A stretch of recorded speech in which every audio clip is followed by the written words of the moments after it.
Started, I'll ask one last time. I'm going to ask one last time that, as people keep filtering in, we're about to start our program, but, keep the conversation going in the chat. There's going to be a lot of talking happening at you, but we want to make sure that we're also building community through this process. So keep the conversation going in the chat, introduce yourself, share who you are, share why you're here, and let's start building those connections. But it's 3:55 and I don't want us to get off to too late of a start. So I'm gonna go ahead and get us moving. Good afternoon, good morning, good evening, wherever you're joining us from in the country or in the world, welcome. My name is Ian Gavigan and I'm the general coordinator for this winter 2022 HELU Summit. I'm also a graduate student worker at Rutgers, the State University of New Jersey. An executive counselor at Rutgers AUP-AFT, the Union of Graduate Workers, full-time faculty, librarians, postdocs, and EOF counselors at Rutgers. And we're here in close collaboration and community with our siblings in the part-time, in our part-time union, and as well our medical faculty. I'm also a member of Scholars for a New Deal for Higher Education. Most of all, though, I'm thrilled to be here today with such a massive, growing, diverse, and engaged crowd of people from across job categories, across unions, across our entire movement and around this country. As we put it last summer in our 2021 conference, our motto is organizing across difference, and that's what we're here to lay the foundations for today. We're here to organize a wall-to-wall, coast-to-coast higher ed labor movement that can, as our vision platform lays out, transform higher education into a public good operated in the public interest. That means building the power necessary to overcome the crises of contingency, outsourcing, downsizing, and consolidation, to end the debt crises students and institutions face, and to put education and the people connected to it at the center of our community and national politics. So where do we build power? We start in our communities, in our immediate surroundings, in our shared higher education workplaces, whether that's a community college, a state system, a massive research institution, a university hospital, an extension office, wherever, and we build from there. We're going to build power by committing to and investing in organizing that grows our unions and our movement. That means building across job categories and recognizing that all of us are workers, whether you're classified staff, an adjunct, a grad student, a healthcare provider, a full-time lecturer, a tenure stream educator, a counselor, or whether you do any other kind of work in the massive sprawling system that is our higher eds and meds sector. The reality is that all of us make this system work, and we're all in this fight together. So we're going to come out of this summit after 4 days of learning, discussion, deliberation, decision-making with clarity of purpose and shared commitment to move forward on 3 core program areas: national coordinated organizing, policy development and advocacy, and building political power.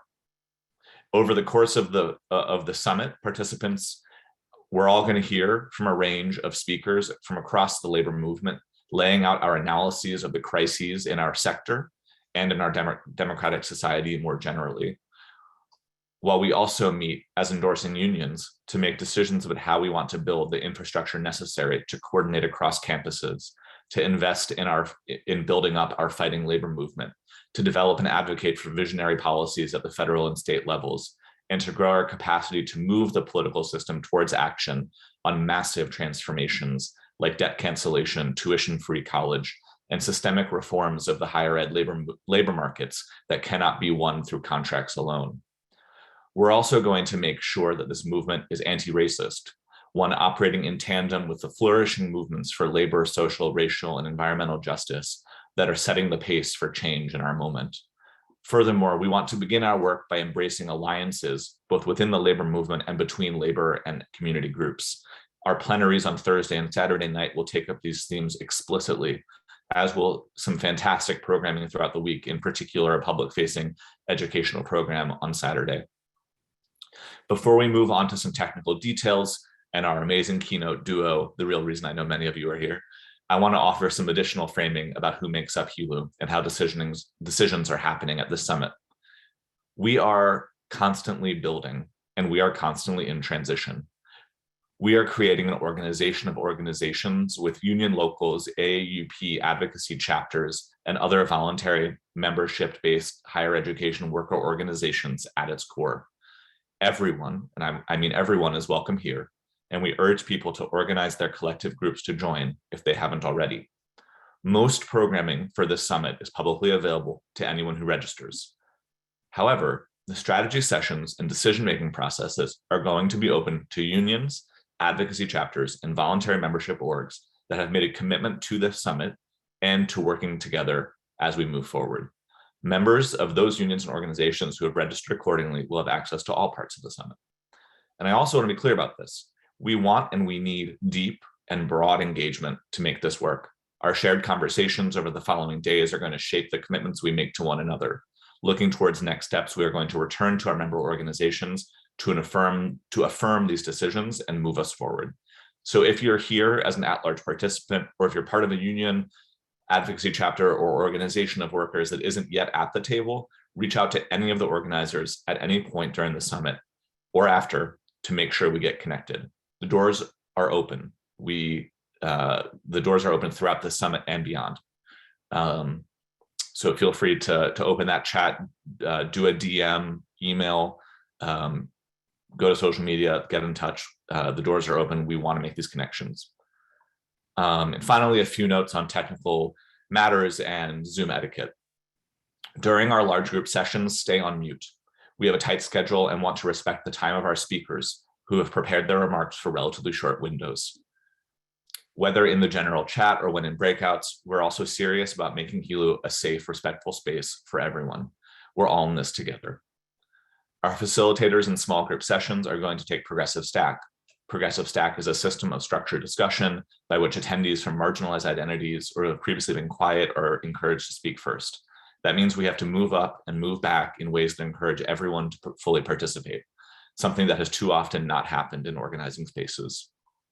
A word also about recordings. We'll make most of our public-facing sessions available in the near future on YouTube. Do not record any of the summit sessions on your own. Also, and we'll be reinforcing this in the chat, closed captioning is available. You can activate the service by selecting it under the More button at the bottom of your screen. Okay, thank you for sitting through all of that and for bearing with me. We're almost to Sara and Jane, but before I hand it over to them, I want to offer one last encouragement. Remember, this summit is not a destination, it's a starting point. The real work of organizing our campuses and our communities around a fundamental transformation lies ahead of us. Let's celebrate being together. Let's spread the word. Let's post on social media. Don't forget the hashtag Higher Ed Workers Unite. And don't forget a Higher Ed Labor handle on Twitter, Higher Ed Labor, and check us out on Facebook and Instagram. But most importantly, let's get moving. So I'd like to now invite our logistical staff to spotlight Sara Nelson and Jane McAlevey, who I know are in the room. This incredible duo of union leaders and organizers extraordinaire are here to help us get excited about HELU's mission and help us put our work in the larger context of this moment. Each of these incredible women has far more accomplishments than I can list here, but I'll try to give you a taste of their records. Sara Nelson has served as the international president of the Association of Flight Attendants CWA, AFL-CIO, since 2014, and she is currently serving her second four-year term. She first became a union member in 1996 when she was hired as a flight attendant at United Airlines, and today she represents 50,000 of aviation's first responders across 17 airlines. In the labor movement, Sara serves as a member of the AFL-CIO Executive Council, the Communication Workers of America Executive Board, the Transportation Trades Department Executive Board, the Labor Advisory Committee for Trade Negotiations and Trade Policy, and the International Transport Workers Federation Civil Aviation Steering Committee. Wow. She has received the prestigious Jones Blizzard Award from the United Mine Workers of America, the AFL-CIO MLK Drum Major for Justice Award, the Eleanor Roosevelt Human Rights Award from Jobs with Justice, the National Consumers League Trumpeter Award, Women's March Spotlight Award, and Massachusetts Teachers Association Friend of Labor Award. Thank you, Sara, for being here. Jane McAlevey is an organizer, author, and scholar. She is currently a senior policy fellow at the University of California at Berkeley's Labor Center, part of the Institute for Labor and Employment Relations. Her third book, A Collective Bargain, Unions Organizing in the Fight for Democracy, argues that the survival of American democracy depends on rebuilding unions. Check it out. Her first book, Raising Expectations and Raising Hell, was named the most valuable book of 2020 by The Nation magazine. And her second book, No Shortcuts, Organizing for Power in the New Gilded Age, was released late in 2016. From 2010 to 2015, she earned a PhD, followed by a 2-year postdoc at the Harvard University Law School. She is a regular commentator on radio and TV, and I'll add, a widely beloved labor educator of the masses. So Sara and Jane, thank you so much for taking the time to be here today. I want to turn the floor over to you, and maybe to help get this conversation started, just want to ask, could you tell us where are we right now as a country and this labor movement, and where do you see higher ed workers fitting into the situation, and how can we tilt it towards justice? Those are the questions, right, Jane? Those are definitely the questions. Thank you for being the book prop back there. I have nothing behind me, actually. Thank you so much for that lovely introduction to both of us. And I think what we want to do, just jumping off of Ian's question and the great introduction, as a way to jump off for this discussion, which we're going to have together here online with all of you, is, Sara, I noticed that you, from social media, that you made a point of going down to North Texas recently to Collin College. And I am curious about you telling us why, as the head of the Association of Flight Attendants, you thought it mattered to fly to Collin College and what was going on there, and what does that mean towards the question that Ian just asked us? Yeah, sure. So thanks for asking that, Jane. And I have to say that my trip to Collin College was really inspirational, and in fact, actually was the biggest labor gathering in Collin County's history while I was there.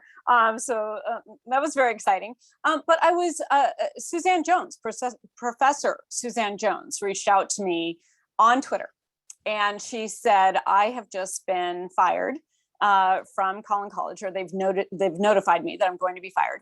And they notified me on the day that Audra Heaslip and I were holding our first public union meeting, because we have been organizing our union here at Collin College, not a non-bargaining unit, by the way, that they're terrified of. And also, we had expressed some concerns around the COVID policies, and there was a staff member, faculty member who had died, and a student who had died, and they were very concerned. And Collin College was refusing to allow people to wear masks, so they were putting forward a petition and organizing around that. And they were told that their jobs were ending. And so she had reached out to me, and first and foremost, I mean, in our labor movement, the golden rule here right off the bat is you are never alone when you're a member of this movement. And Suzanne, was reaching out and asking for some solidarity. And that's what we do. So we respond to that. And I happen to be the president of the Flight Attendant Union, a little bit easier for me to get around than a lot of people. And so I said, yes, I'm coming. I'll come. Let's come and let's make a big deal out of this, and let's make a rally out of it. But, it was really about going, because if this can happen anywhere, it can happen everywhere. And that's the fact of the matter. That's why I went there. That's what this moment is about. And not only is this just happening somewhere where it sounds outrageous, but it is literally happening everywhere. We're seeing it everywhere. And I think that, let's set the stage. Jane, please. I mean, something about this after doing organizing all over this world, and talking to workers all over this world, and knowing what it's like to have authoritarian and fascist regimes rise up and really try to co-opt workers and use that space in order to take over and stamp out democracy. And that's what we see is going on. I think we should hear some more from you about that and framing up this moment. But then also, I think we should get to what the opportunities are here too. Yeah, for sure. So North Texas and Collin College is like representative of a piece of the crisis right now going on in this country, which I would say, no surprise to anyone here, is political spaces are closing, right? I mean, we're all paying attention to the news. We're on the brink of war. I feel like I have to pay attention to like social media to see if we're actually in war momentarily right now. And there's way too much of that happening, right? Like the priorities of war as opposed to the priorities of higher education and our whole communities and housing people and all of it. So, you know, we're in this moment where I think what happened at Collin College is a reflection of a really dangerous, the temperature out there is really, really dangerous right now. That's not a surprise to anyone who's here. The political spaces are closing, they're narrowing.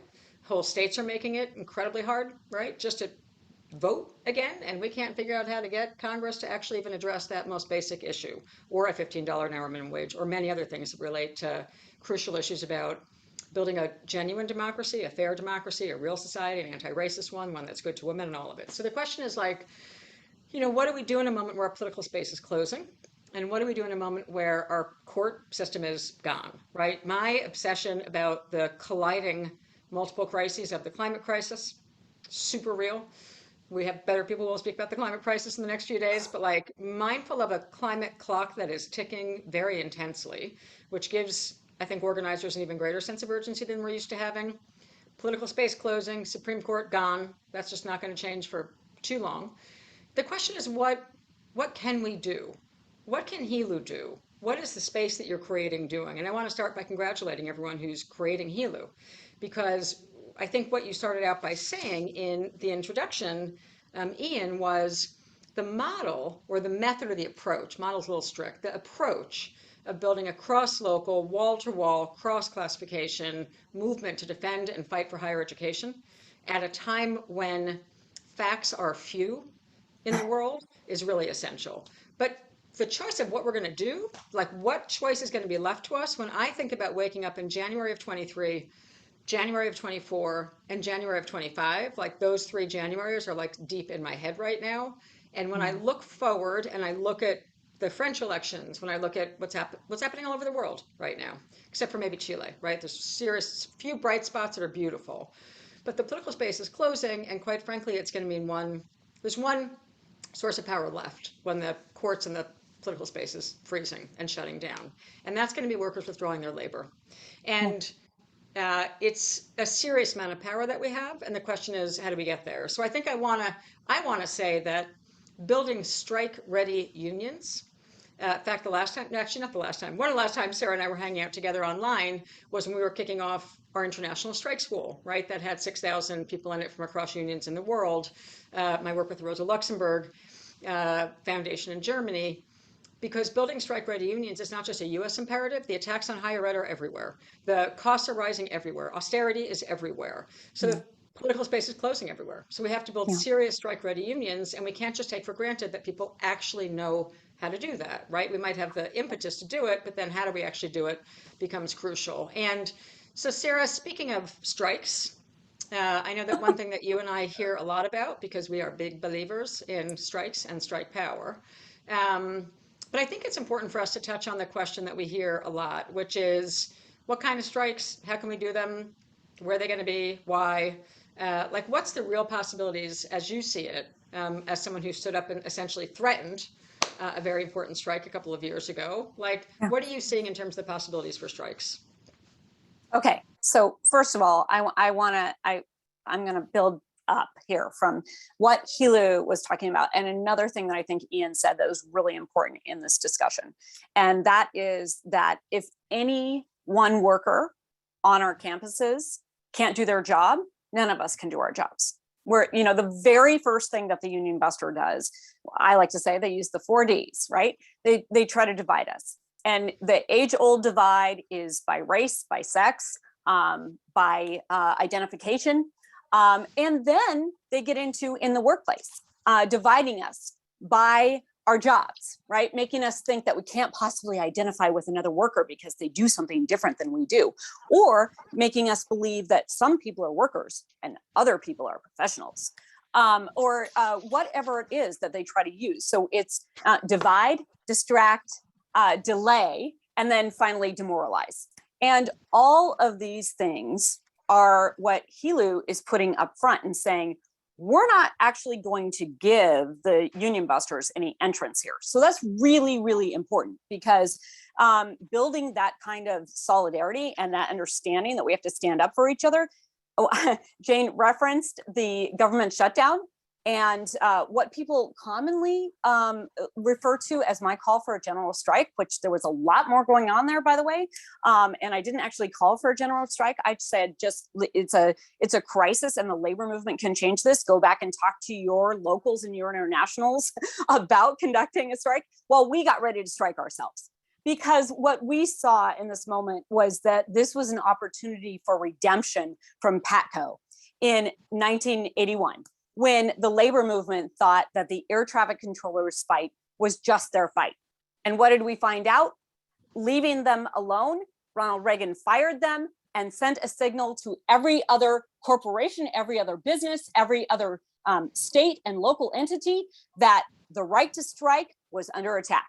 Get rid of it. Get rid of workers' rights. Open season on workers. And so during that process, I had someone ask me, is it really smart to be talking about a strike? Aren't you going to scare the pilots? Which I thought was kind of a funny question.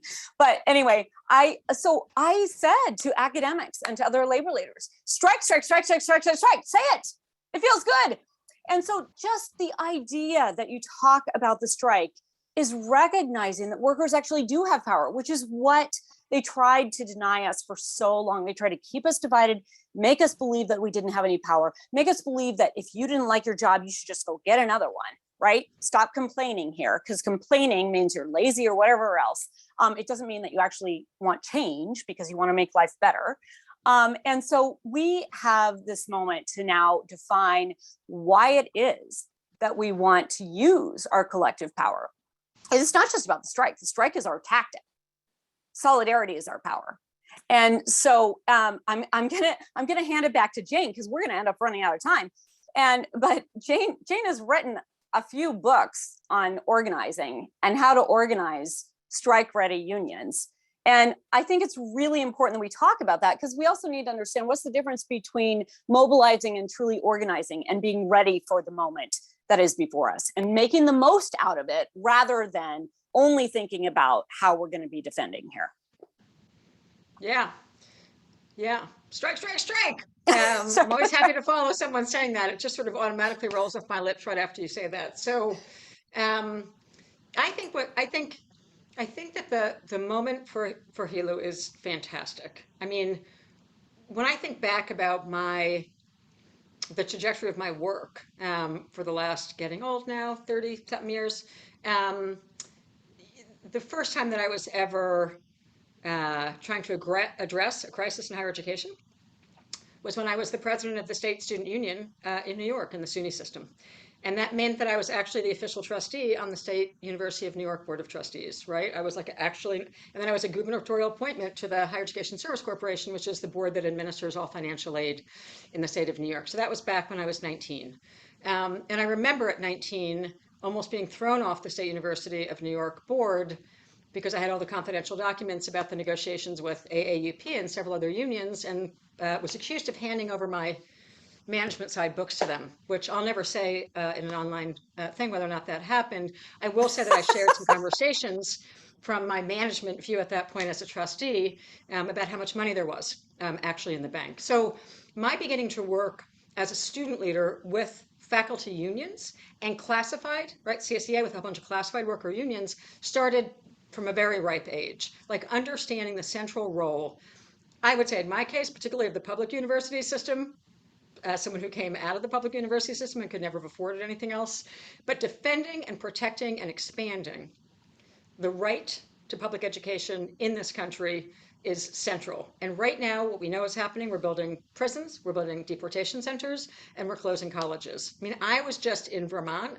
where one small private college after another is closing. I read a great article that will come out soon by an organizer in California about the strategic nature of real estate interests actually getting on the boards of private colleges who have big land and actually running them into the ground to take the land away, right? We're talking about like really deceitful stuff that's going on, and it's only getting worse by the day. So how do we actually build strike-ready unions? I think to start with what HELU's doing is exactly right. Again, just to keep re-emphasizing it, cross-local, wall-to-wall, recognize all classifications. Going to Sara is one of the Ds and one of the 4 Ds. We know that union busters divide us, and we know in higher education this is a big deal, right? Every forum I'm in, how do we build solidarity between super serious tenured professors, right, who bring in a lot of grant money, and then how do we take that kind of solidarity and build it right into the folks who make the rooms clean, the food work, the dorms work, and every other aspect of what it means to be in higher education.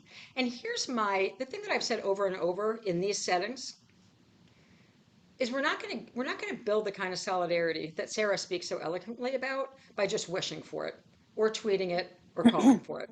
We're going to build it by having a serious approach with a lot of one-on-one conversations where we're targeting key people, campus by campus, right? What we would call the organic leaders, the informal leaders that we need to move so that we can make and reach the possibility of supermajority strikes. And I want to say that I think we both get hit a lot. There's a lot of talk of general strikes out there. Every time I see it, it sort of makes me, as someone who loves to talk about strikes and obsesses about building strike-ready unions, I think the truth is what we need to be ready for in the next couple of years is something I think we can be ready for. But it's going to take HELU and a lot more people doing the work, but it starts in part with folks like you in HELU, us, right? I mean, as a member of 5810 at Berkeley, which is we cannot just talk to ourselves, right? We have to have a deliberate plan every day to do really serious, hardcore one-on-one conversations based on a real power analysis of each of our institutions, of who are those people who are not engaging with us that we need to engage with in order to get to the point where when we call for a supermajority strike over dire issues in our society, the defunding, the closing, the destruction of the university system as we know it. We know that there's a huge target on the back, right, of not just workers and unions, but the entire concept of public education, whether it's at the higher level or the K through 12, is like the front spear of the attack right now. So to get to the point where we can issue credible supermajority strike threats, we have quite a bit of work to do. I think it's entirely within our capacity, and I think that HELU could be a key part of making this happen, is how do we get to the point where in key labor markets, right, the history of strikes in our country, there's never really been a general strike in the United States, and we've done a hell of a lot better with the kind of strikes we've had in the past. What did we have? We had labor market specific, right, regional, labor market specific, sort of mini general strikes in the 30s and in the 40s, even in the 50s, and some key moments in our history. We've had sectoral strikes, right? The UAW in the auto industry in its heyday, the steelworkers, et cetera.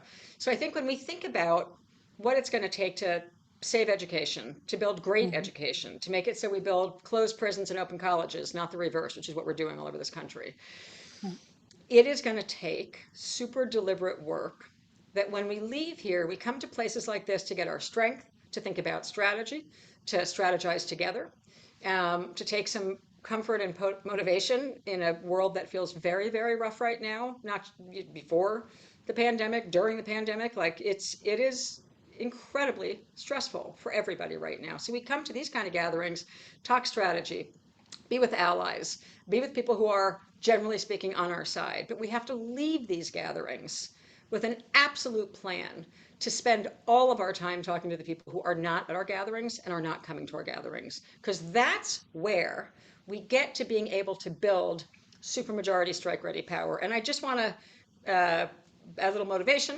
let people know, if you're not paying attention, that there is a university-wide strike taking place in the United Kingdom, right? UCU, which is the main union, who I've had the pleasure of doing a lot of work with, is striking to save their pension, right? And it took them several years of building, very careful and deliberate building right now to be ready to actually have real strikes across the United Kingdom. So this is not just a U.S. discussion. And, you know, I think one of those titles that you have there, Sara Nelson, is your international one.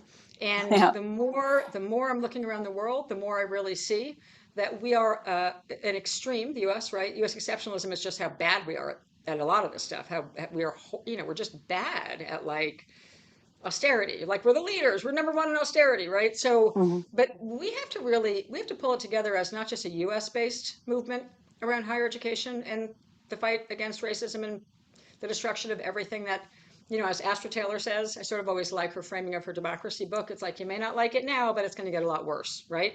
So we want to actually make it a lot better. And for us to be able to do that, it's going to take a hell of a lot of one-on-ones and hard organizing and framing real questions to get to a vision that if we need it in January of 2025, I'm not sure why I'm picking that out of a hat. I'm sure you can figure it out. But like, if we need to be strike ready in key labor markets, the higher ed sector is a sector that can get ready. And eds and meds, the lingo that Ian used, eds and meds can get ready in 2 years. Flight attendants can get ready, right? So people getting ready to use the power we have that we surrendered long ago, being strike averse in this country, I think is what we really have to do. And, you know, just turning it back to you, Sarah, I feel like if people don't know what chaos was or what the possibilities of how people in your sector think about the potential of creating a crisis for corporations and the political elite who are just running amok with our country, like maybe you Yeah. could share a little bit about how that worked. Yeah. So, I mean, I think, first of all, Jane, it's really important to recognize that what the corporate elite is trying to do, or what the hedge funds are trying to do with higher education, public education, our hospitals, the coal miners who have been stripped of all of their wages by saying we can't possibly operate unless we're in bankruptcy, and yet all these stock buybacks are going to Wall Street, and there's more pressure to do that. And you see behind me the longest strike, I believe, going on in America right now, the United Mine Workers at Warrior Met in Alabama. You know, there is a common thread here, but the fact that you are organizing around, you know, cross-sectoral or organizing and bringing people together and understanding across all the different job titles, across different locals, that you're coming together for this shared purpose. What Jane is talking about is this is allowing you to do a plan in your workplace, which is what we have to do. And we have to go back and talk with people. And so I'm going to talk about chaos, but I'm going to talk about it within the context of the United Airlines bankruptcy. Because when we went into bankruptcy after 9/11, and United Airlines was commonly known at the time as the world's premier airline. I mean, the employees who were there, the workers who were there working at United thought, we're never going to get touched by a bankruptcy or any hard times at all. It was shocking. It was actually shocking. And, you know, it had really been because, as you looked into, it wasn't just 9/11, but it was the executives who had kind of run the business into the ground before that. And so here we were having to, you know, pick up the pieces, because as workers, we stay while they come and go all day long, but we're here. And if we decide to stay here and fight, we're definitely here, and we're definitely going to have control of the workplace. That's what we have to do, and that's what Jane is talking about: having control of the workplace, not allowing management to control that. But if you can think, so people are going into this bankruptcy and they're shell shocked. They're like, this was never going to happen. I made the choice to come to the right airline. This was never going to happen to me. I never expected this was going to be my lot in life, and so. Management, this is the longest airline bankruptcy in US history, 38 months long. But in that first year, people were shell shocked, and they were really like, I mean, we had to work really hard for them just not to be saying out loud, give management everything they want. I mean, it was hell in that first year, just to like say, tell us, you know, and so that we could actually have some bargaining power in a process under the bankruptcy court where you have no power at all. Right. So we kept talking to the workers and keeping them engaged. And I should say, just before this, we almost had a desert campaign at my unit at United, because the union really hadn't been talking to the workers, hadn't been sharing with workers, hadn't been open with them about what was happening in bargaining. And so we went out and did a survey of workers. And I remember talking to this one flight attendant that I ran into in the crew lounge. And I said, can I talk to you? Can I ask you a question? She goes, oh, I never talked to the union. They didn't pick up my call. And I say to her, when was that? And she said, well, in 1987. So it was 13 years earlier that the union hadn't picked up the call. So here's the first person asking her this question, though, to Jane's point. And so we organized during the bankruptcy, and we kept organizing. And as this went on and people started to see what management was doing, we were trying to organize around saving our pensions. And they were saying, Sarah, management is giving us a hard time about our shoes. And I wanted to tell them, they're holding the airplanes together with duct tape. You know, put the damn comfortable shoes on and get out on the picket line for our pensions. But instead, we organized around what they were talking about, because that's where we had to meet them. And we had a petition and we got them their comfortable shoes under the company policy. And then we were able to take a strike vote to save our pensions, which we weren't ultimately able to do. But what we were able to do is to credibly threaten a strike. And we use chaos strike where management doesn't know when or where we're going to strike. So we were able to be creative in that way. But the entire workforce had to be organized, because if you think about this, if we're telling management, we're not going to tell you when or where we're striking, we're also telling the workers, we're not going to tell you when or where we're striking. So you can have mutiny if you don't have people totally organized. So we had to be strike ready, even though we were creative and strategic in doing it. And in doing so, I'll cut it short. We saved retiree healthcare, and we got twice what management was willing to spend in a pension replacement plan in that bankruptcy. And then we continued to organize from there. But that's what Jane is talking about. And as I turn it to it looks like Ian is going to come and play that important role with us. I just want to say what we also got from that fight was Sara Nelson as the head of the AFA, and that's a damn good victory from that bankruptcy. I'm just going to say that out loud.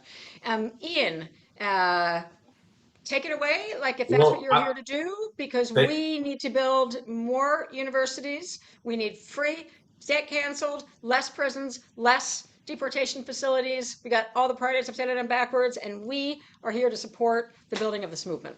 Well, Absolutely. Jane and Sara, we're lucky to get both of you, and maybe just have a couple more minutes. Oh. Could you comment on where you see, you're really giving us a lot of connections between labor, higher ed, democracy, the future of democracy, future of labor movement. Where are we going to take the labor movement in the next 2 years? What's the not just the dream, but what's the role that we play? And just like maybe we could go out on that theme. Yeah, I'm going to say really quickly that the labor movement is the last place in this country where it's not a self-selecting organization.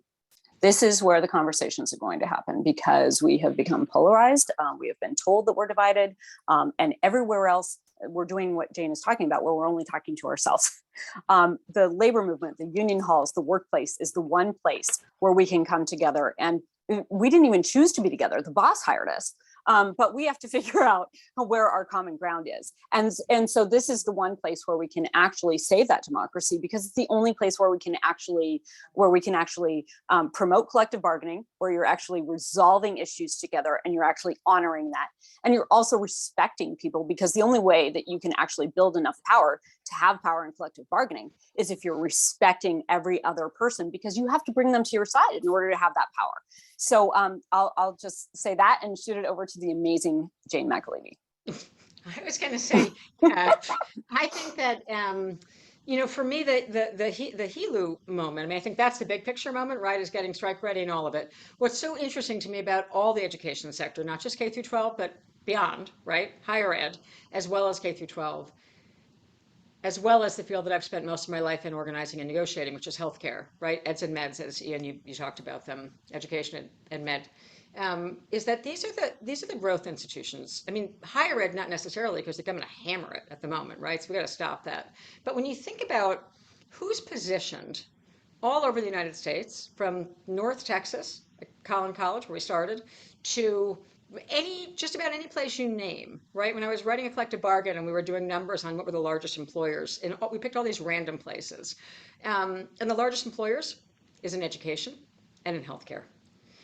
Female dominated, though not, it's changing a little bit. Tons of people of color, right? In terms of like, what's the sector of people that we need to be engaging to move forward, and strategically anchored and sitting inside of their broader community in a way that not all workers are, to be honest, right? So the possibilities for you to do the work, where you think about the strategy work that has to happen right now, just what you're doing, right? This is your second summit. You're bringing people together across unions. Boy, do we need a lot more of that. You're bringing people together cross classification. When you go back to your campuses, how do you engage to move the hardest to move people on your campus? And in my experience, that's the first objective. Once you've gotten a majority of people on your campuses united, is when we move into what I call whole worker organizing. You know, PhD people, we have to make up terms. I don't know what you call it. I just call it good organizing. But it's how do you place every worker and the institution of higher education inside of the broader community? Land and ground ourselves inside of the needs of the broader community that's around us every single day. Look at a worker when he or she punches the clock, and actually understand that each one of us have a bunch of complicated, tethered, textured relationships where we live, not just where we work and live. They're two different places, generally. And so it's like leading by building supermajority unity on your campus. That's not going to happen overnight. It's just not. But it's the work when we leave the HELU summit. And then it's tying the broader struggles in the entire community around us right into our fight. And you have a unique opportunity. It's a pronoun problem, right? Because I'm also we, but it's like we do have a unique opportunity in the education sector to make that kind of a difference. And there's one last thing I want to say about this, which is like the world needs a lot more educators, right? To be actually helping people learn how to think critically, to avoid the barrage of BS that's fed to us every single day and pumped into the system. And educators are really good at it, right? So it's like actually putting the skill set of educators, and by that I don't just mean faculty, right? I mean the education sector, the bus drivers, right? I mean, when I read about West Virginia, it's like that strike in West Virginia, we're all pretty clear wouldn't have happened the way it happened without the damn bus drivers, right? That's right. So we have strategic levers all through the education system.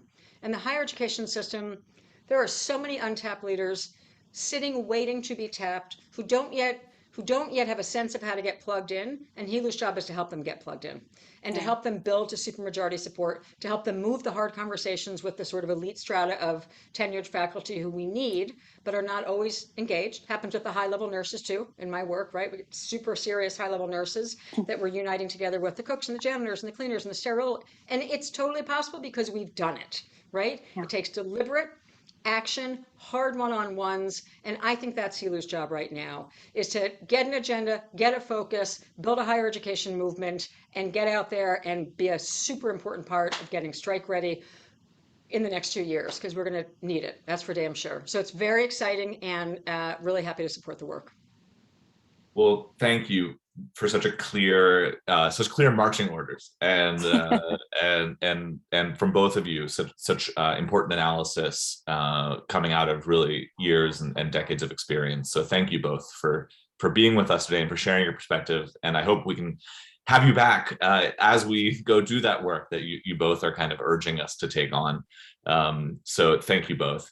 If you're doing the work, we're here, I think. So that's where it is, Ian. Yeah, that's right. We'll be back. Yeah. We say, all right, sounds good. Like we'll be back. Yeah. Sounds good. Well, we'll look forward to it, and we'll have more to report next time you're here. So thank you. And we're going to move now on to a great panel about how HELU came to be. So I'm going to ask our logistics folks to spotlight our next panel as we transition.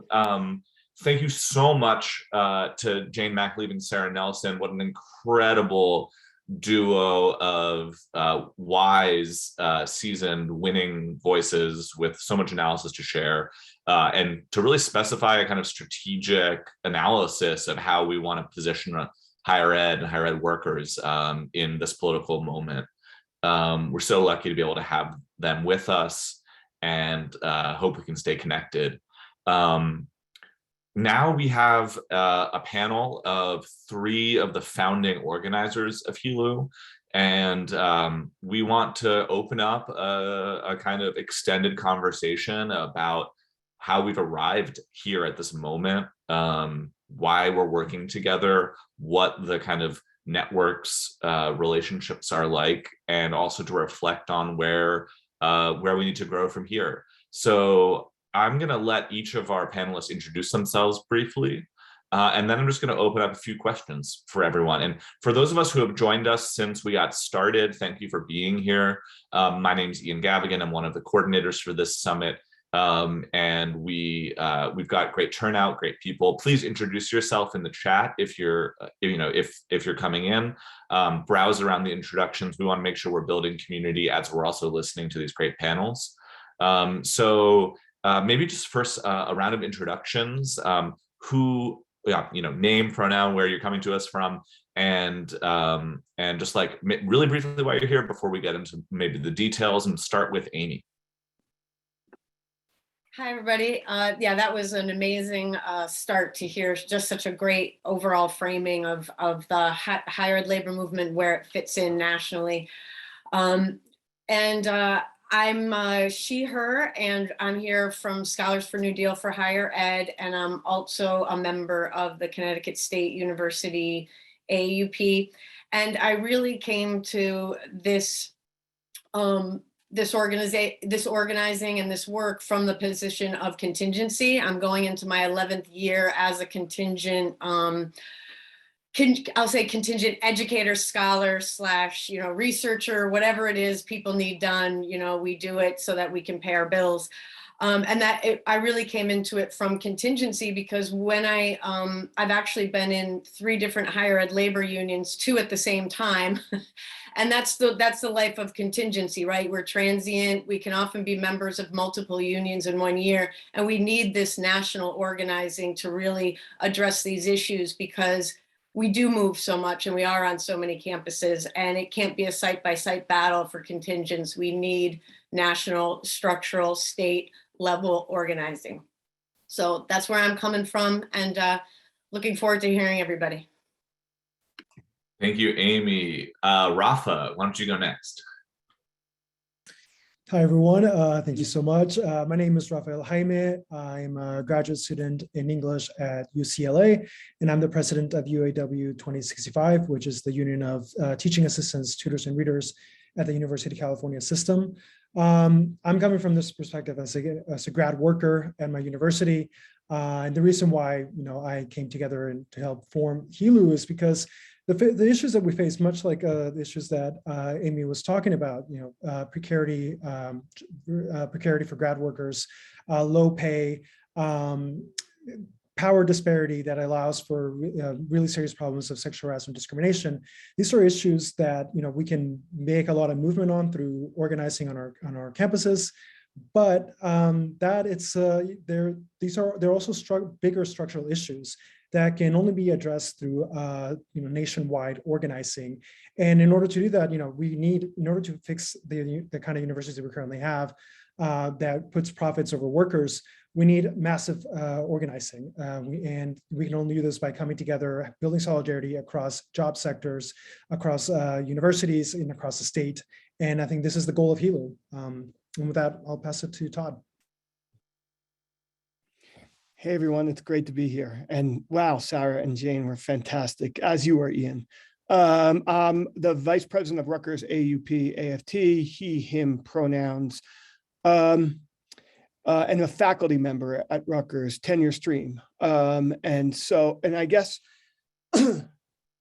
I was president at Rutgers. Where I'm coming from, what kind of brought me to this work was I was president at Rutgers during the pandemic. Dealing with the Rutgers administration in the pandemic, learning who ran that institution, which was a series of accountants and lawyers and bureaucrats that had no understanding about higher education, no care about the 70,000 students and the 30,000 employees that make up that great university. I learned that in dealing with, trying to negotiate with these vampires.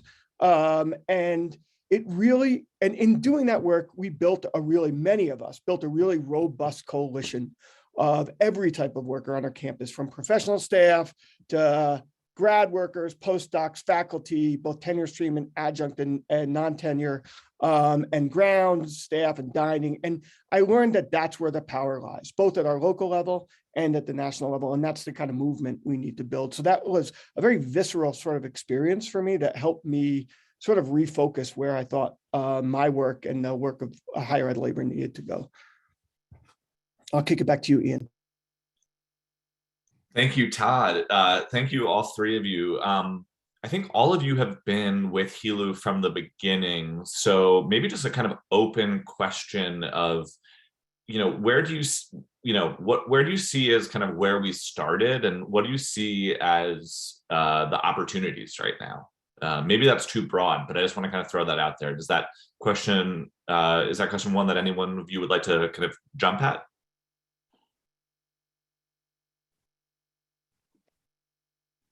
I guess for me, I would say, as I said, for me personally, when I started doing the organizing with Scholars for New Deal and really starting to think about a national level organizing, I was also a labor historian. So I was a labor historian, a labor union member in multiple unions. And I was waiting. I have to be honest, I was consumed with despair, waiting for some kind of national effort as I saw.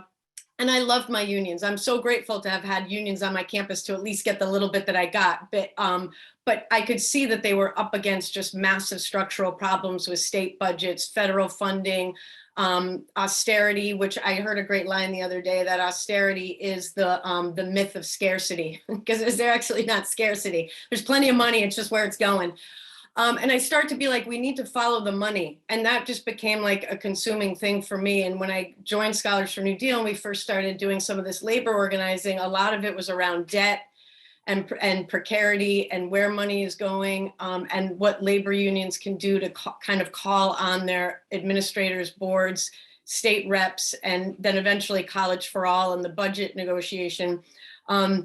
To make demands on the money and to make it tangible, hardcore demands. And I think strikes, I loved hearing about strikes, and that's an amazing tactic, like they said, but I think an overall strategy for where HELU can go is, where's the money going? Where is it coming from? Who has control of the money? And we want to be in charge of some of that money as the people committed to the educational mission of the campuses, from service workers to staff, to academic support, librarians, healthcare workers, adjunct, contingent, part-time, tenure track. We're all there for the educational mission, and that's what the money should be going to. And I think that's will be a big rallying call, because what I heard with a lot of the organizing that we've been doing is, how do I get other people on my campus to get involved when they feel so full of despair? And I think money is a big way to get people interested and caring and feeling involved.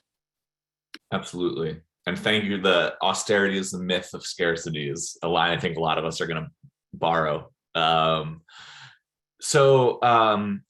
Rafa, any additional thoughts on along the same lines, or different directions to take that conversation in? Yeah, sure. Sorry. Okay. So yeah, when we one of the first things that we did as HELU was trying to organize, do some political organizing around the reconciliation bill, the Build Back Better, to try to get some of these really important reforms in there that would make public education better. And that was initially how we started. And then one of the things that I've been thinking about more, though, is what else is possible with this kind of coalition? Right now, at the University of California, there are 4 different unions, 5 even unions, who are going into contract bargaining at the same time. With right now, student researchers, which are 17,000 at the University of California system, academic student employees, that's another 19,000, and then postdocs and academic researchers, you're talking about 12,000. All told, something like almost 50,000 workers going to contract bargaining at the same time, making many of the same demands for a better education, a better university that actually serves the public, serves students. What can we do what about, thinking about expanding that, scaling that up to across the country? Because there are a lot of universities, a lot of higher ed unions that are about to go into contract bargaining right now across the nation. And what I would like to, what really gets me excited is thinking about how HELU can be a platform for us to talk about that. What are the demands that we have? How do we coordinate these demands so that this becomes a national movement for education for the public, not the current system where we have right now that is all about profits. Yeah, thanks, Rafa. I completely agree. Well, there's 2 things I want to flag. One, I think in a technical level, it's really interesting, and I don't know if we'll have time in this panel for Amy or Ian to talk about how it actually began. Scholars for a New Deal was so critical to the birth of HELU, and our relationship is so important. And sort of tracing a little bit about that is so important and how it connected to College for All in that bill. But what I would like to just flag is why I think HELU is so important in this moment, and then get to where we go, maybe if we have more time. But I mean, we all know this, but I think it's important to hit ground, which is that public higher ed and private higher ed are in a massive spiraling crisis, right? And it's both I like to think of it as a long crisis, but also an acute crisis that in many ways mirrors this broader societal situation we're in. And again, we know this, but it's important to touch on it. So we've seen a long crisis in higher ed from the 70s onward, with which largely driven by federal and state disinvestment of our public post-secondary institutions. And it's important to note that divestment came at the same moment that broad numbers of people of color were getting access to our public higher ed institutions. And also that divestment came on the heels of the long rebellious 60s, where our campuses were central to the struggles of that period. So we've seen massive divestment of our public higher ed, and we can think of it, and it is racialized and politicized divestment. And I think we need to be clear and honest about that and understand what it means. And then importantly, with that divestment, we've seen all sorts of crazy outcomes. The first and most critical is that our public institutions have been run like private for-profit corporations. They are not focused on the public good. They're focused on building their endowments or whatever the hell they're doing. And these same institutions are run by bureaucrats, a growing class of bureaucrats that have no understanding about the core mission of research, teaching, and service. That's not what they think about. That's not what they care about. And then the outcomes are clear, right? Massive skyrocketing tuition, $1.7 trillion in student loan debt that's never going to be paid back, not to even mention the institutional debt. I don't have the details, but our university, Rutgers, took out a centennial loan of hundreds of millions. They won't start paying that loan until 2120, 100 years from now. It's crazy. But beyond that, we've also seen that our education has become commodified and marketized, right? And that undermines the role of higher education in developing critical thinkers and a democratic, engaged populace, which is part of the broader crisis we're seeing, right, societally. And then it's led to universities prioritizing cheap, contingent teaching contracts, where our amazing adjuncts and lecturers and many other workers across our campuses and our medical facilities are treated without respect and dignity on the job. None of us are, but it's not equal. Some of us are treated worse, right? Obviously, there's attacks on tenures from Georgia to Texas, academic freedom, shared governance. And also, as DeVarian Baldwin, if you've read his work, has really cited, it's led our universities, particularly in urban settings, to be these extractive kind of institutions, taking from the communities that exist within, as opposed to building in and with those communities. And if you compound that long crisis with the pandemic, where 700,000 people were laid off since March of 2020, the core contradictions of higher ed are exposed for us. They're there, they're clear, right? And so from my vantage, we started HELU to respond to this crisis. If we want to revitalize our public and private colleges and universities, and do that to help resuscitate our democracy, recuperate the concept of the public good, and even help rekindle the labor movement, we need a movement in higher ed that can respond to the degree of the crisis, right? We can't be balkanized on our campuses and across our work categories. It just won't work. And that's why we need HELU. We are every type of higher ed worker, from dining, grounds, janitorial. We're counselors, adjunct faculty, grads, postdocs, lecturers, tenure stream faculty. We're professional staff, doctors, all sorts of professional healthcare workers. And we are spread across dozens of parent unions, but we need one singular movement for the future of higher ed. And we must build that movement alongside undergrad students and the families and communities where we work. And to me, that's why we're here. So from my perspective, it's a sobering but exciting task. And if we're going to save higher ed, we know that the university presidents, they're never going to do it. They ain't doing it. They're going to go for more and more cheap neoliberal strategies. We also know that the legislators in our state houses and in Washington, D.C. ain't going to do it. They don't have the courage. It's on us. Either we do it or it's not going to happen. And so for me, that's why HELU. We need a movement that can respond to the level of the crisis we're in. Wow, thank you all. I mean, I think one of the things that really comes through here is that it's up to workers to build a social right to higher education as a public good in the public interest. And I think that's so incredibly clear. And Todd, all three of you have touched on it in one way or another, the fact that one of the kind of founding ideas of HELU was organizing across union bounds.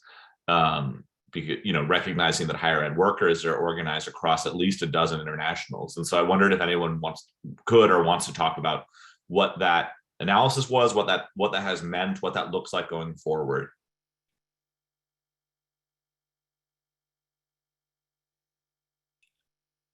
I know on this screen we have people associated with 4 internationals, some of us in kind of double senses. Amy, how about you?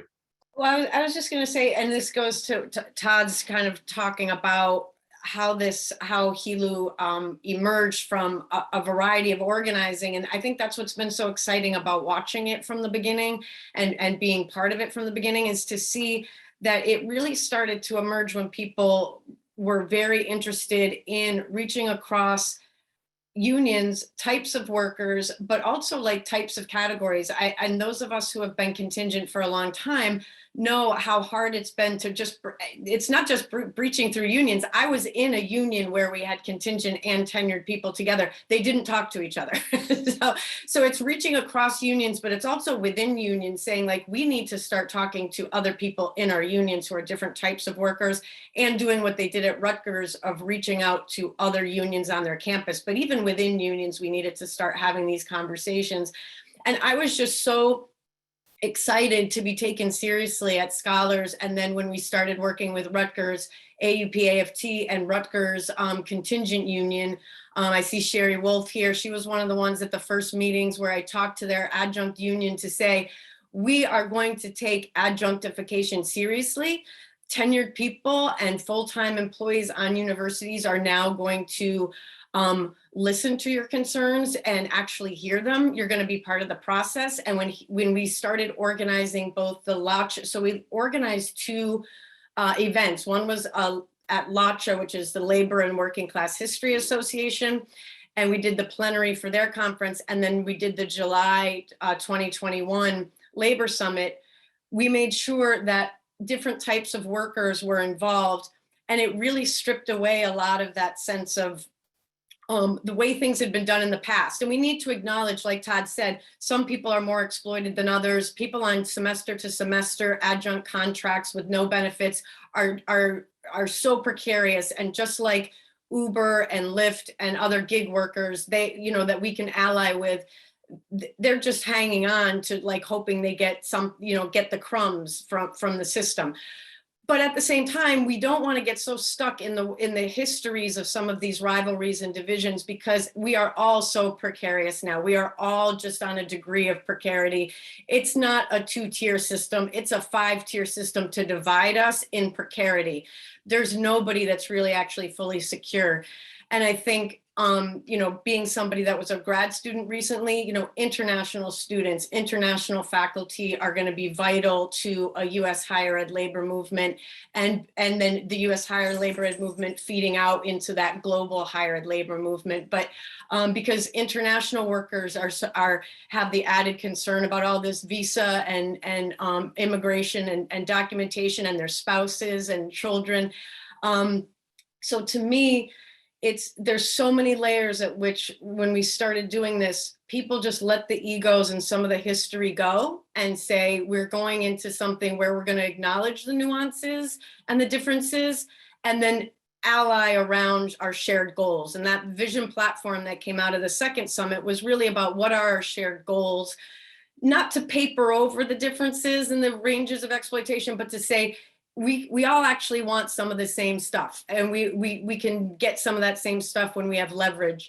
And I also think bringing in undergrad students, and Dartmouth College is now they're working undergrads in the cafeterias there, just organized. So it's like, there's so many layers at which we can be building this movement.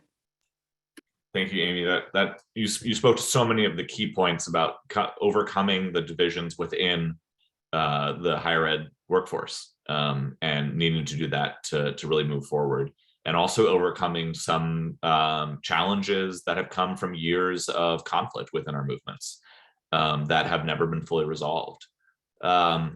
Rafa, I want to go back to something you raised earlier. So Amy really helpfully laid out the kind of genealogy of how we came into being, kind of through this like cross-pollination of a couple of Scholars for New Deal's vision, and a few local unions, including Rutgers and your local, Rafa, and several others. But you also brought up our kind of early political work around College for All, which I think links as well to contingency. I think that, could you talk about how we came up with, or how HELU, I think, introduced some new ways of thinking about the relationship between labor and national politics last year? Yeah, of course. Yeah, so I think when it comes to pushing something like College for All, or some or some of these other reforms, one of the things that I think why labor is so crucial to get it pushing for such reforms is because labor organizing, our unions have helped represent thousands, hundreds of thousands of workers all across the country. I think, HELU right now, with all the unions that have been part of it, have signed onto the vision, represents something like 500,000 workers. And that is a huge, that is a lot of political power. But as long as we remain divided, it's hard to exercise that kind of power. It's hard to really get any kind of political traction with these reforms. And I think HELU was that space for us to come together and figure out how we can actually bring together the kind of power that we have in our own locals into one big unified movement to pass something like these kind of reforms. And I think this is something that was coming up very soon. We quickly came together and started discussing how we can actually organize successfully to push for these reforms. And it started by first of all coming together and figuring out, like, what is our common vision for higher education, and what are the things that we need to do in order to actually get that done.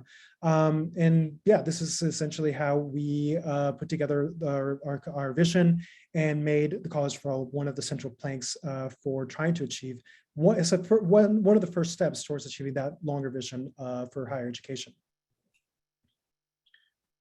Thanks, Rafa. And does anyone want to talk about like specifically how we decided to take on contingency and try to like politicize contingency? Because I think that was such a key move in 2021.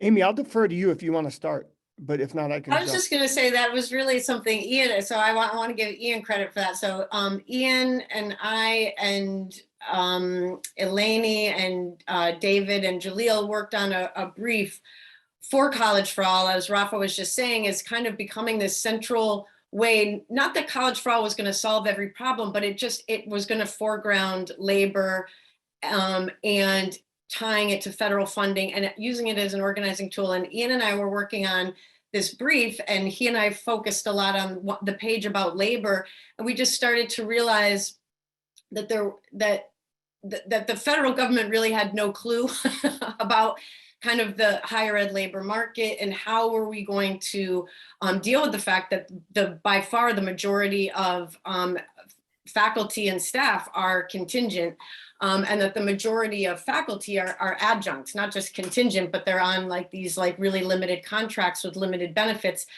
And it was through working on that brief and then starting to talk to other unions about what they would like to see as we push forward with College for All. And it was like I was just saying, it sparked a lot of those kind of deep riffs and issues. And we were like, we're going to grapple with this. We're not going to let it go. We're not going to look for a simple answer. We're going to acknowledge the complexities of it. And for me, what we really decided was that we can say tenure is the absolute standard of labor protection, and we need to defend it when it's under right-wing and corporate financial attack, because it is an ideological and financial attack on all of us when they attack tenure. But most people don't have tenure, and so tenure is not going to be the solution to higher ed labor problems. We need to defend it because it's such a lightning rod for the right, but it's not going to be the solution. And I'll turn it over to Todd, because I think when we pivoted on that, it was really like that became a central thing, that contingency and the precarity of all of us and our institutions has to be so central to the politicization. Yeah, thanks. And again, that history and the leadership of scholars in that history is really important. We should note it. Two things I want to flag, and then sort of pivot towards where, like, hopes of where I hope we go through this weekend and moving forward. So one, and this is something that Amy, you put out, and I know it's in Rafa, it's in your thoughts from talking, and Ian, you as well, is like, if we're honest, it is hard to organize across job category, right?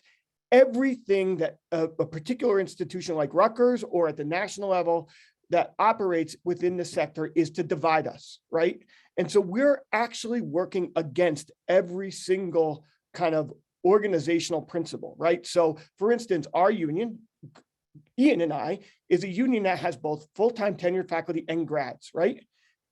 It's beautiful. And there are things about it that make us so much more powerful. But it's hard because there are structural relationships. Union leaders are sometimes overseeing other union leaders in the work side of this recipe, right? And so I just want to underline, one, that it's hard work, both at the local and national level, but it's hard work that's so critical. We cannot move forward in silos. It just doesn't work. And I saw Isaac, Isaac, I didn't catch your last name, but you're from URA, Union of Rutgers Administrators. That union was so key and is still so key to the leadership on our campus. Their president, Christine O'Connell. We couldn't move forward without the leadership of the professional staff at Rutgers. So I just want to flag, though, that it's hard, and that also it's really critical, if you're going to build a movement, that you center the most vulnerable, right? And the struggles of the most vulnerable as you build up and out. We're in a really important moment. Faculty that have felt some security for the longest time and privilege are seeing that security and privilege crumble beneath their feet, and it's pushing them into motion. It's a moment when they're ready to align in ways that they haven't for the longest time with other parts of the sector, whether it's adjunct faculty or grad workers and postdocs or staff, and we need to take advantage of that. But we also must center the needs and the struggles of the most vulnerable, not alone. We're never going to hold together if we only center one part of the struggle, but we must center that as a political decision and as a moral and ethical decision. I do want to talk about where to go from here, but I don't want to go on. So maybe I'll kick it back to you, Ian, and I can circle back to that. Oh, yeah.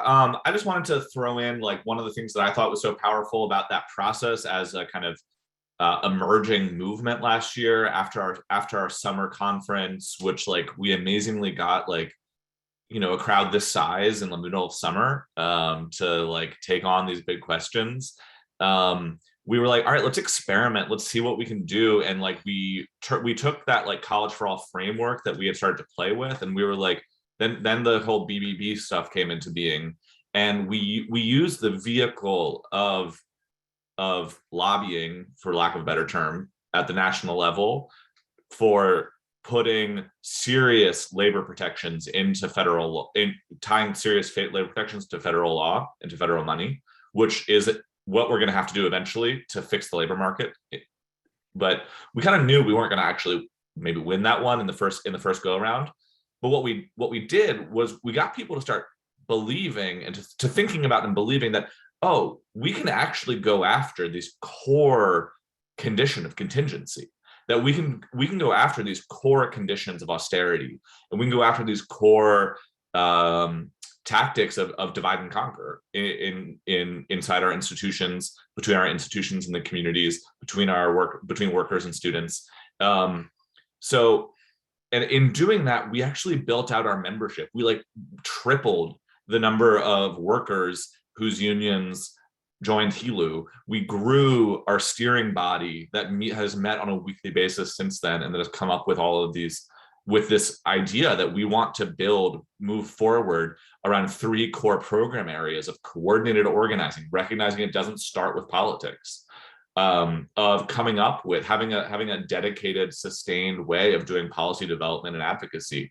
So it's thinking about the visionary laws that we hope to someday be able to implement alongside our bargaining and alongside our campus-based organizing. And then the third kind of piece being around a more explicitly political frame. Like what does it mean to actually build that power?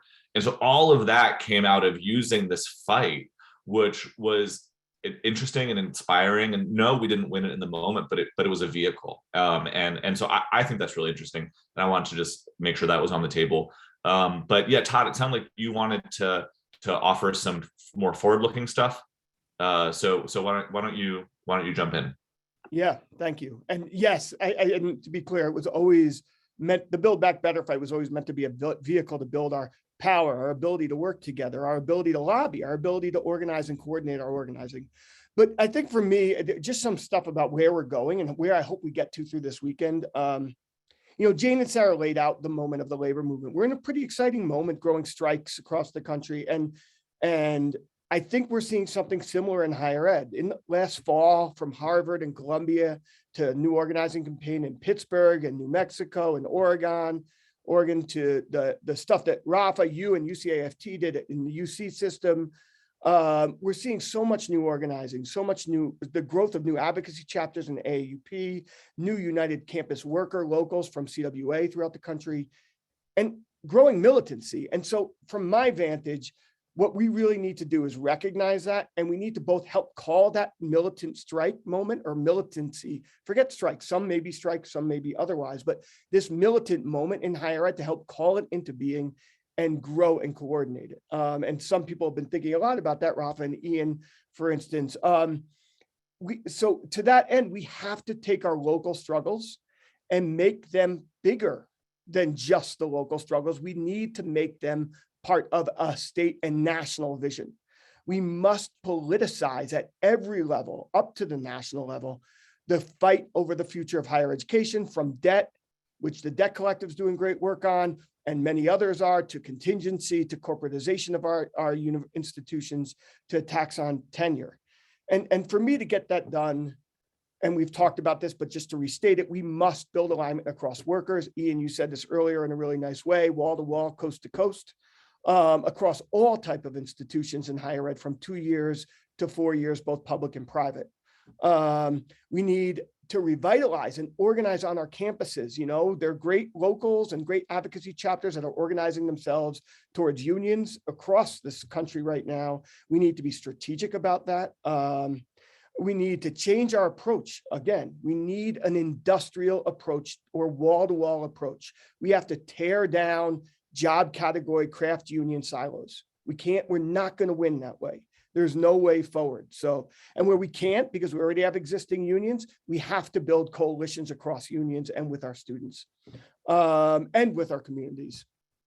I think what Jane said is really important. We need to grow the militancy and democratic kind of nature of our unions, and we need to become strike ready.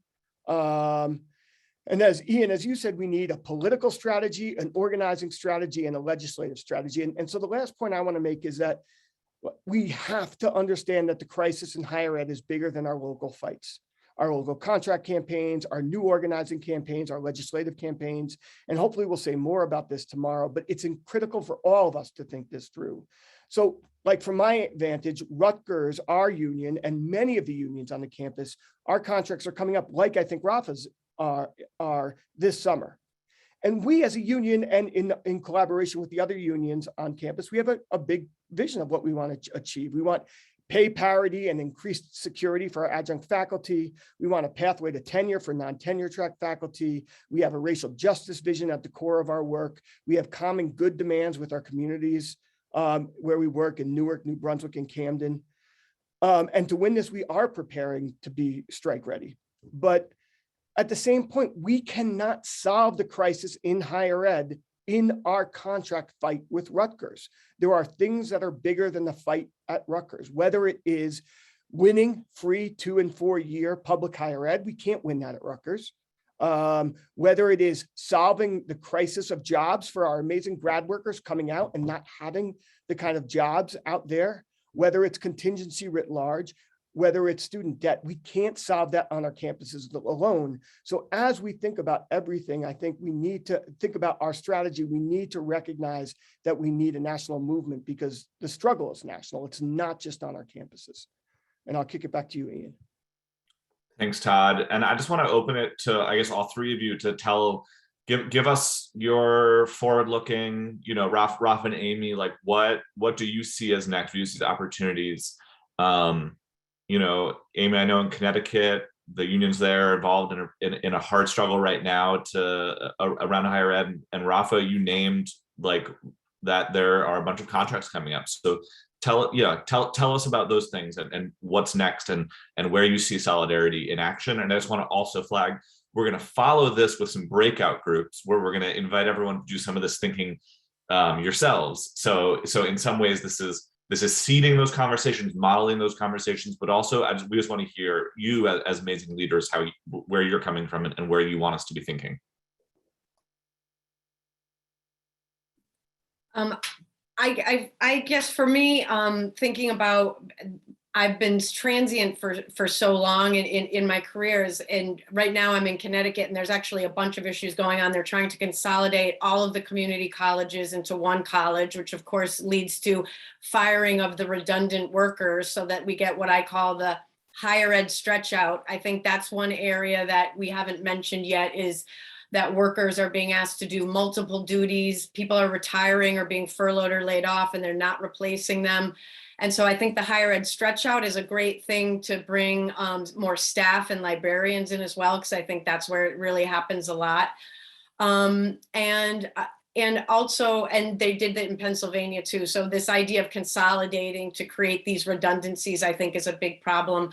Like I said, I think tracking money, getting all of our campuses to understand, we don't have to become fiscal, accountants and special, forensic analysts of money, but to just, and at one of the events I did, there was like a lot of humanities people there, and they're like, it was just great to learn, like, what is it, and what does resource-centered management mean? What does higher return on investment mean in higher ed? What does it mean? And, DeVary and Baldwin's type of work to extract wealth from universities, to do commercial real estate development as a university. So I just think there's so much with the higher ed stretch out to align with staff, with money and tracking budgets and building up that confidence. And lastly, for me, it's bringing in as many students as possible. I live near Hampshire College. People said that college was going to close. And it was when students got involved, because they bring the money, they bring a voice. And you need to organize them, because we all know shaming doesn't work. You can have students march. UVM tried just shaming with a lot of students marching to block those academic cuts in the pandemic. And it didn't work, but what worked with Hampshire was they brought in alumni and money. So to me, a lot of organizing with students, undergrads, as well as the grad students. Thank you for Rafa, what do you think? For me right now, higher ed is going through a really exciting moment of organizing right now.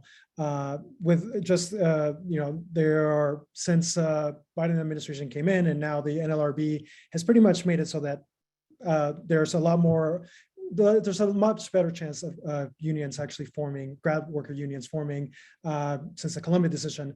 And I think so we're actually in a really exciting moment. There are a lot of organizing efforts going on around the country. And we need to be able to, as HELU unions across the country, support those kind of efforts, trying to tie federal funding to better labor practices on our universities, so that we can actually support these unions that are trying to get off the ground, because it's going to take massive organizing in order to address many of these structural issues that exist in higher ed. That means the more workers that are unionized, the more power that workers have, and the better that we're able to actually address these structural issues that exist. And so, yeah, I'm really looking forward to that, how HELU can actually be a vehicle to allow for more unions to form across the country. And so, yeah, I think that's what I'm excited about. Can I add one more thing? Because I listening to Rafa say this also came up, because people would say, like, well, HELU is going to push this federal standards and federal funding, but administrators aren't necessarily going to change their behavior. And I really would say, we're going to use federal standards as a hammer on every campus. It's going to be the source of grievances, lawsuits, the ability to demand accreditation changes. We could, but with those federal standards, and the parallel I would make in history is when they passed the Civil Rights Act in 1964 to desegregate Southern labor and schools, they didn't just suddenly start desegregating, but what it did is it gave all these organizations a national platform and a national tool for the NAACP and all these organizations to file lawsuits and to go to the EEOC and make demands. And that's what I really see. Like Rafa said, I just think federal standards are going to pull us all into a webbed fight of using these as a hammer on our campuses to say, we're going to sue you if you don't comply with federal law. And I think that's just such a really powerful tool that we've seen used in other movements that we can do in a higher ed labor movement too. Thank you, Rafa and Amy. And I loved hearing from Rafa the new organizing as well, that part of this is we have to not only organize a movement of existing unions, but build out and build up. And out in California, you all have done some amazing work on that recently. So congratulations. I know we're going to hear more about SRU and others later, but I don't know if you want to kind of briefly touch on that. And then Todd, I don't know if Todd or Amy, I don't know if either of you wants to offer us maybe some concluding thoughts on how we've arrived here and where we're going before we break out from here. So Rafa, do you have anything else you want to add there? No, I'll just say, just to recap the SRU victory, it was, this is actually a decades-long struggle when our union of teaching assistant readers first formed in the late 90s. Student researchers were part of that effort, but an unfair ruling by the courts said that student researchers could not form a union, could not be part of it. And so they were not part of the formation of UAW 2065, but through a decades-long fight, and again, there was a political fight, we actually changed the law and to make it so that student researchers could also form a union. And I think this just points to the importance of political organizing, because without it, there's nothing that student researchers would not be able to be unionized without political organizing. But we finally changed the law in 2017, and then got started in earnest organizing during the pandemic. And we managed to 12,000 out of 17,000 student researchers signed cards to form a union. When the university dragged its feet and was trying to bust the union, not to recognize it, student researchers took a strike authorization vote in which nearly 11,000 voted to go on strike, and 98% voted in favor of striking. So it was a super majority strike. And within a week, the university came to us and said, "Okay, let's settle." And so now student researchers have a union and are now going to bargaining alongside teaching assistants, tutors, readers, postdocs, and academic researchers. So this will be one of the largest contract campaigns in the country this year. So for fighting for a better UC system. It's amazing work that the workers of the UC system are doing to organize themselves and lead the movement forward. Amy, Todd, any last words on this front before we pivot into smaller group conversations? Amy, maybe you could go. I just wanted to address so the idea of how racial justice runs through everything, and that's really part of the vision going forward too, is that we really need to not silo that, speaking of silos, and saying like racial justice runs through labor and contingency. So does class and status. The majority of permanent jobs go to people who are second or third generation academics.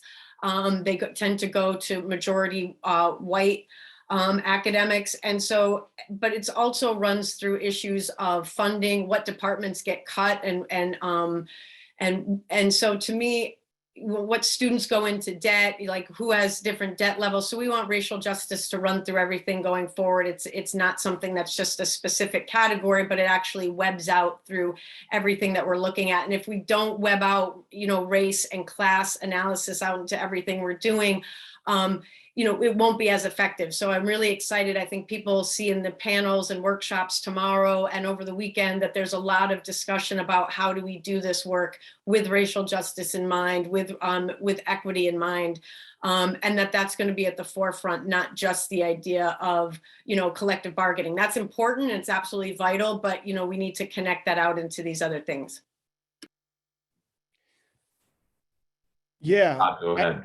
Yeah, first off, Amy, I just completely agree. We have to figure out how to integrate these programs through everything we do. And I think part of that is also thinking about how we build in the communities where we work, right? So I just want to flag that the union's boundaries can't stop at the walls of the institution. Because as we know, the institution's fingerprints and octopus tentacles go into those communities in really 99% of the time, really bad ways. And so it's on the workers, organized workers in collaboration with students and communities, that we can actually build a vision to fight back also in our communities as a part of this. But I guess for me, as a step back, as you're asking, Ian, I'm really excited about this weekend.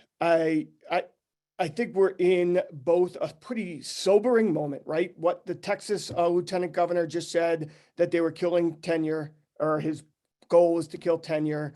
We've seen, and somebody was writing, Jax was writing in the chat from TAA about the history of Wisconsin, which is one of the engines towards this moment of crisis in higher ed, at least in the last period. We've seen what's happened in Georgia, but then also if we just talk about Rutgers, right? Rutgers, my home institution, how did they solve the pandemic? They laid off 1,000 people. Disproportionately low-wage women, disproportionately low-wage workers, and disproportionately women and people of color. Every one of our institutions is taking the lowest common denominator in every move they make, right? And so it's both an exciting moment because we see the things that Rafa and SRU have done and UAW 2865 have done and what's on the horizon there.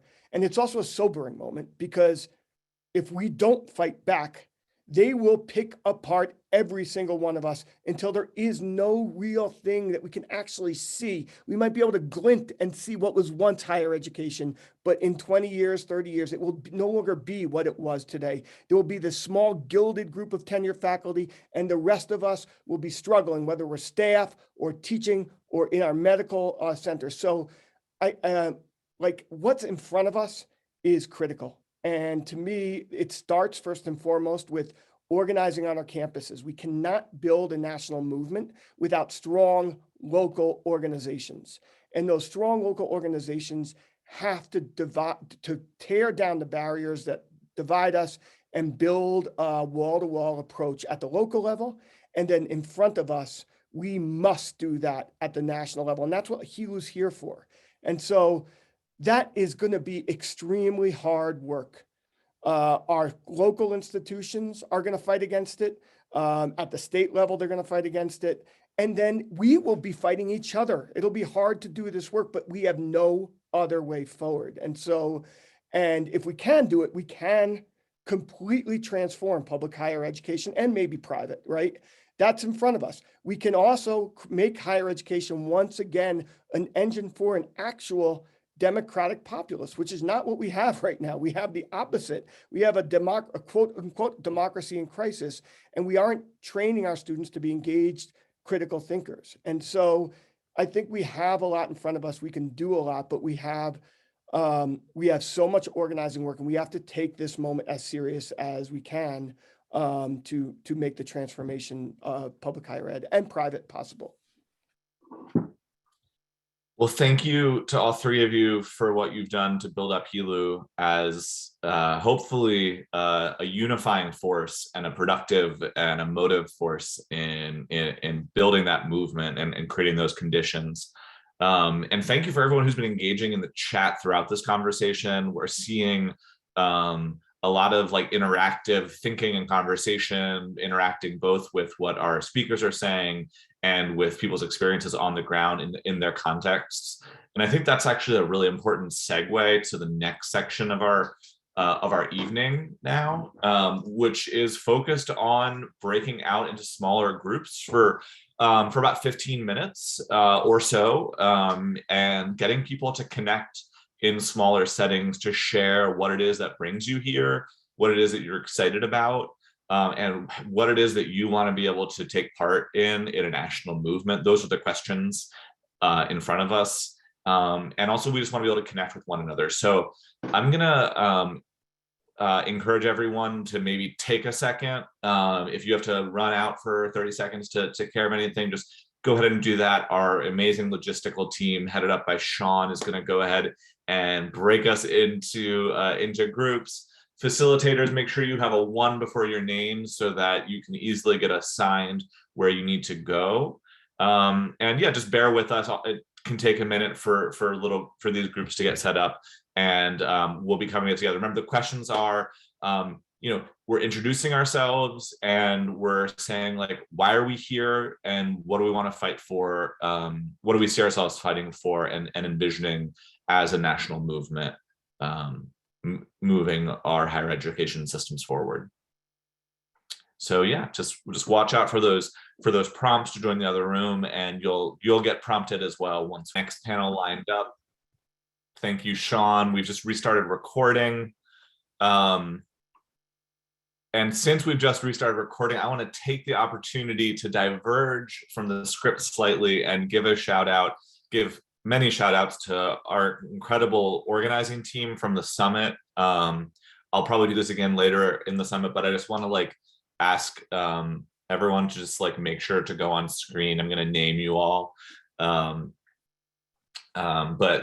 make sure your camera's on and let everyone give you a moment of applause before, I don't want this at the end when people are signing off, but Naomi Williams, who's been our program committee program coordinator and the kind of master of the plenaries, is here. We've got Trent McDonald. Where are you? We've got Trent and Ariana. Jacob ran our program subcommittees. Trent did policy development and national coordinating organizing. Ariana has done our political organizing. And then on outreach, we've got the one and only Jewel Tomasula. Hey, Jewel, also founding president of Gage at Georgetown. We've got Sean O'Brien, who is magically making Zoom work for us. Incredible grad student organizer at Wayne State.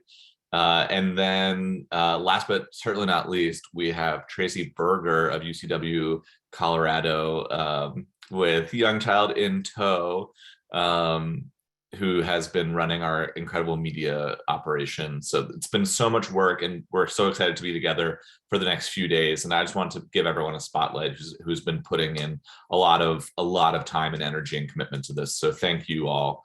And we've got our last big panel of the evening. And so I want to invite all of our panelists on.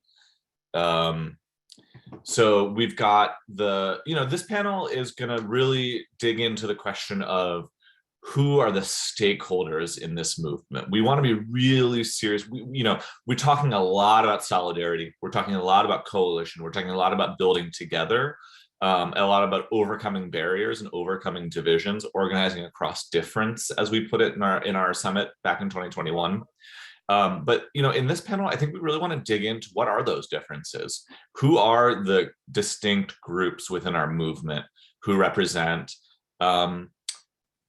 interests that sometimes appear to be different, sometimes that either from how management frames it, how people experience difference on the ground through the structure of work, through the structure of our industry. And so I want to invite Paul, Jewel, Max, and Andrea on screen. Are you all okay? Everyone is pinned. Thank you all for being here so much.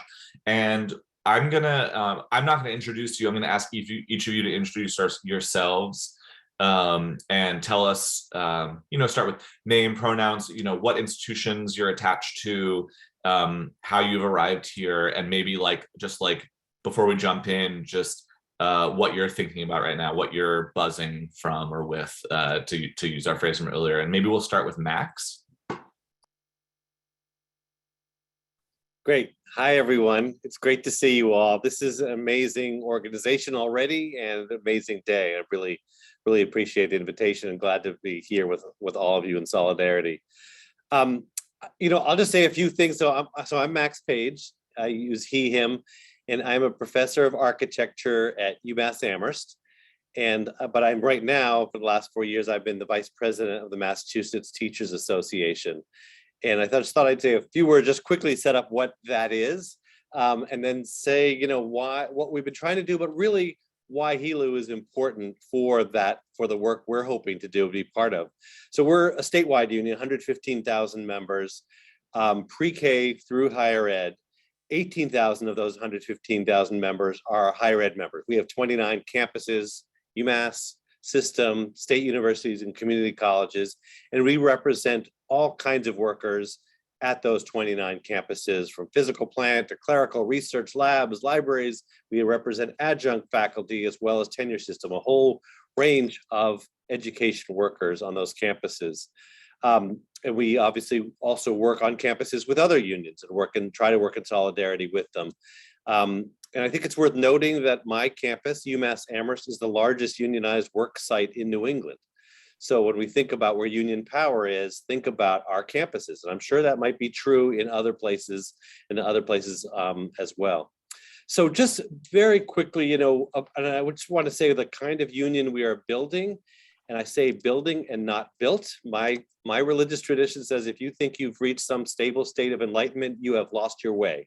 So I can say what we've been doing on our way, but we have a long way to go. And that's part of the reason I'm excited for the MTA to be a supporter and part of HELU, because we have a lot more to be doing.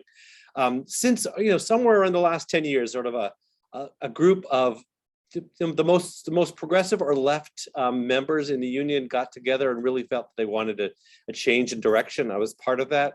And we elected, election was only part of it. We elected Barbara Mataloni, who many of you may know from Labor Notes. She was the president for 4 years. But her election was part of a transformation of the union to make it much more of a social justice union, one that would fight not for something in the middle and not for the crumbs, but would articulate a much larger vision for what public education should be. This should sound familiar because that's exactly what HELU is trying to do. And in fact, we are in the process of becoming the union we want to be, a union that stands for free public higher education, really talk about free public education from the beginning through all of life. And we call it P16, but really it should be lifelong learning that is a right of every resident of our communities. Fully funded campuses, justice for adjunct faculty and staff. These are things that we've been fighting for green campuses, for living wages, for our lowest paid staff and faculty. And I will also highlight, and taxing the richest people in order to pay for it all. And that's the big fight that we're involved in right now. We're trying to pass a $2 billion tax on, we can get $2 billion out of just 20,000 families in Massachusetts just by marginal taxes over $1 million. And it's all going to be dedicated to public education, the affordability of public higher ed, and roads, bridges, and public transportation. And that really, the MTA has driven that. This new attitude is that not only do we articulate a vision, but we also then fight for the funds in order to pay for it all and take that argument of austerity off the table, because austerity is the heart of what's ailing all of us in public higher ed campuses and throughout society. I should also say that we're trying to build, inspired directly by Jane McAlevey, a strike-ready union. And we've stood in solidarity for strikes in several of our locals over the past few years, both around contracts, but also around refusing to give high-stakes tests. We've established a statewide strike fund. And who knows, stay tuned. We may be supporting another strike in the coming week or so. And of course, this is in a state where strikes by public employees are allegedly illegal, as they are in other states represented on this screen. But of course, it's only illegal if you don't win. So that's the important part of this work is actually, and I was really, always, all of us are inspired by when Sara Nelson and Jane McAlevey speak, we listen, and they have really been an inspiration for us in thinking that while we fight for these sort of statewide issues in the legislature and policy circles, we have to do it at the ground level in our unions and be willing to withhold labor if necessary. So why do we need HELU? Just very briefly, and I'll wrap up. We need it first for cross-union solidarity across the country. I thought both Sara and Jane spoke to this, building cross-union solidarity. I think we need HELU for political education for ourselves and for the wider society to learn from each other about the work we need to do. And I just want to, I guess I'll just end by saying what's so important, what's been on my mind over the last number of years in the MTA is HELU is, of course, it's about unions in higher ed united. And I don't know if you noticed, we're the MTA, the Massachusetts Teachers Association. We have been around for 176 years, and we've been called that. We're proud of the name and the history, but there is something behind the name. It's an association. It is actually association of local unions, but there still lingers the feeling that, is this a professional association? And we are actually have a committee that's looking into a name change, partly to potentially change the name teacher to educator or something like that, because we represent all educators, not just classroom teachers, which is what it was traditionally known as. But others said, yeah, if we're going to talk about the name change, let's talk about that A word. And maybe we need to get the U word in there, as HELU has, and get union into this, because I think that's one of the most important things, is that this organization, HELU, and MTA I would say as well, in joining up is saying that we want to win these fights for justice with union power, and that perhaps that's the only way to do it, and that we need to recognize that and therefore learn about that and build it one local at a time and cross from union to union. I can't overstate how important that is in our minds to realize that many of our losses or the backtracking of the kind of support has been because we have not yet fully built out the power of our individual locals, our statewide unions, and then the cross solidarity of higher ed unions around the country. So I'll stop there. I'm really pleased to be here and glad to hear from everyone else and talk about bringing this forward. Max, this is that was really rich, and thank you for all of that. We're excited to hear about the incredible work that you're leading on in Massachusetts as an educators union. So thank you for that. So I wanted to maybe just get some really brief introductions from our other panelists, and then we can kind of go into maybe slightly more in-depth discussions about what people are doing in their own unions. Maybe Andrea, could you go next and just tell us who you are, where you're coming from, and really briefly what you're excited about here. Okay. Hi, everybody. I'm Andrea Vazquez. I am the PSC First Vice President, Professional Staff Congress Union of the City University of New York. I'll say a little bit more about later when I speak, but it's really great to be here. As I said earlier, our union has been just nonstop, forever, but especially since the onset of COVID, with us sort of in the epicenter of the pandemic. Members have been organizing nonstop, confronting health and safety challenges, anti-racism battles, anti-Semitism battles, just one thing after another in these last couple of years. At the same time as we continue in the long tradition of fighting for our students, fighting for this university, which serves 260,000 students, primarily poor students of color in the city. So we continue the traditional battles that we've waged in this union at the same time as we are facing particular challenges right now. So I look forward to talking about the amazing organizing that our members have done. I love to hear all of the ideas, and we agree, and I don't want to repeat things that other people have said about why we're doing things, but I look forward to sharing some of the real experiences of our professional staff and the faculty at the PSC. Thanks. Thank you, Andrea. Yeah, thank you so much. And we're excited to learn more from you. Paul Ortiz, could you tell us who you are and real brief what you're here and excited about? Oh, thanks, Ian. It's so excited to be here. I'm answering so many greetings in the chat bar. I'm overwhelmed with solidarity. So my name is Paul Ortiz. I'm the president of the United Faculty of Florida. We are holding the line down here. You probably have heard a bit about our struggle to try to preserve what we have left of intellectual freedom in the society. And it's been an incredible struggle. We're a chapter in the United Faculty of Florida. It may interest you to know that every university in our state is unionized among the instructors. And there's a historical reason for that. As a professor of history, I'm going to hold off and give you the lecture about that. But a little bit more about myself. So I'm a first generation college student. I came third generation military veteran. I came up in the labor movement during the Chateau Saint Michel boycott in the late 80s, early 90s, working with the UFW. So thank you. I know there's a lot of people here that supported that boycott struggle.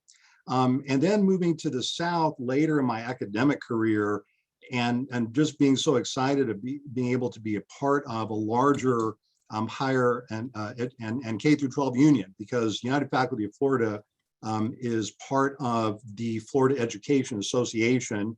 We're a combined AFT, NEA, or FEA union, so you have to put a lot of letters by our union. And the last one's, of course, AFL-CIO.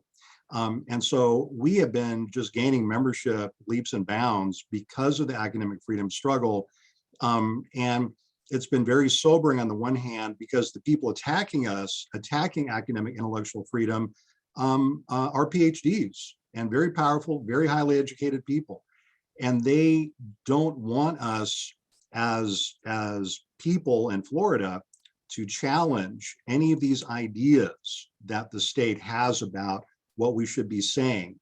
So when we have faculty talking about voting rights, the global pandemic, poverty, if we're saying things that our administrators think might irritate Governor Ron DeSantis, our administrators are trying to get us to stop from saying those things.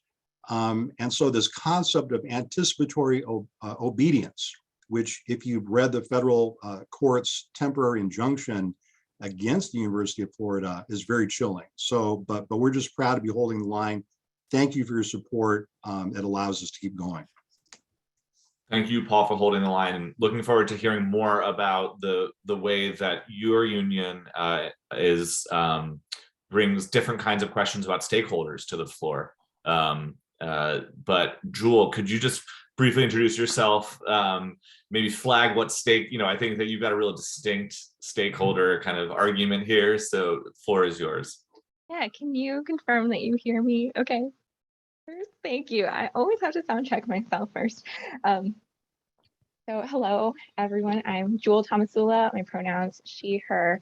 I'm a graduate worker. I'm a PhD candidate in the biology department at Georgetown University. My union is the Georgetown Alliance of Graduate Employees. I was the first president of this union in 2016. Our union was just a dream, a dream in the original organizer's eyes. And I was part of the team for the first collective bargaining agreement. We won that in 2020, and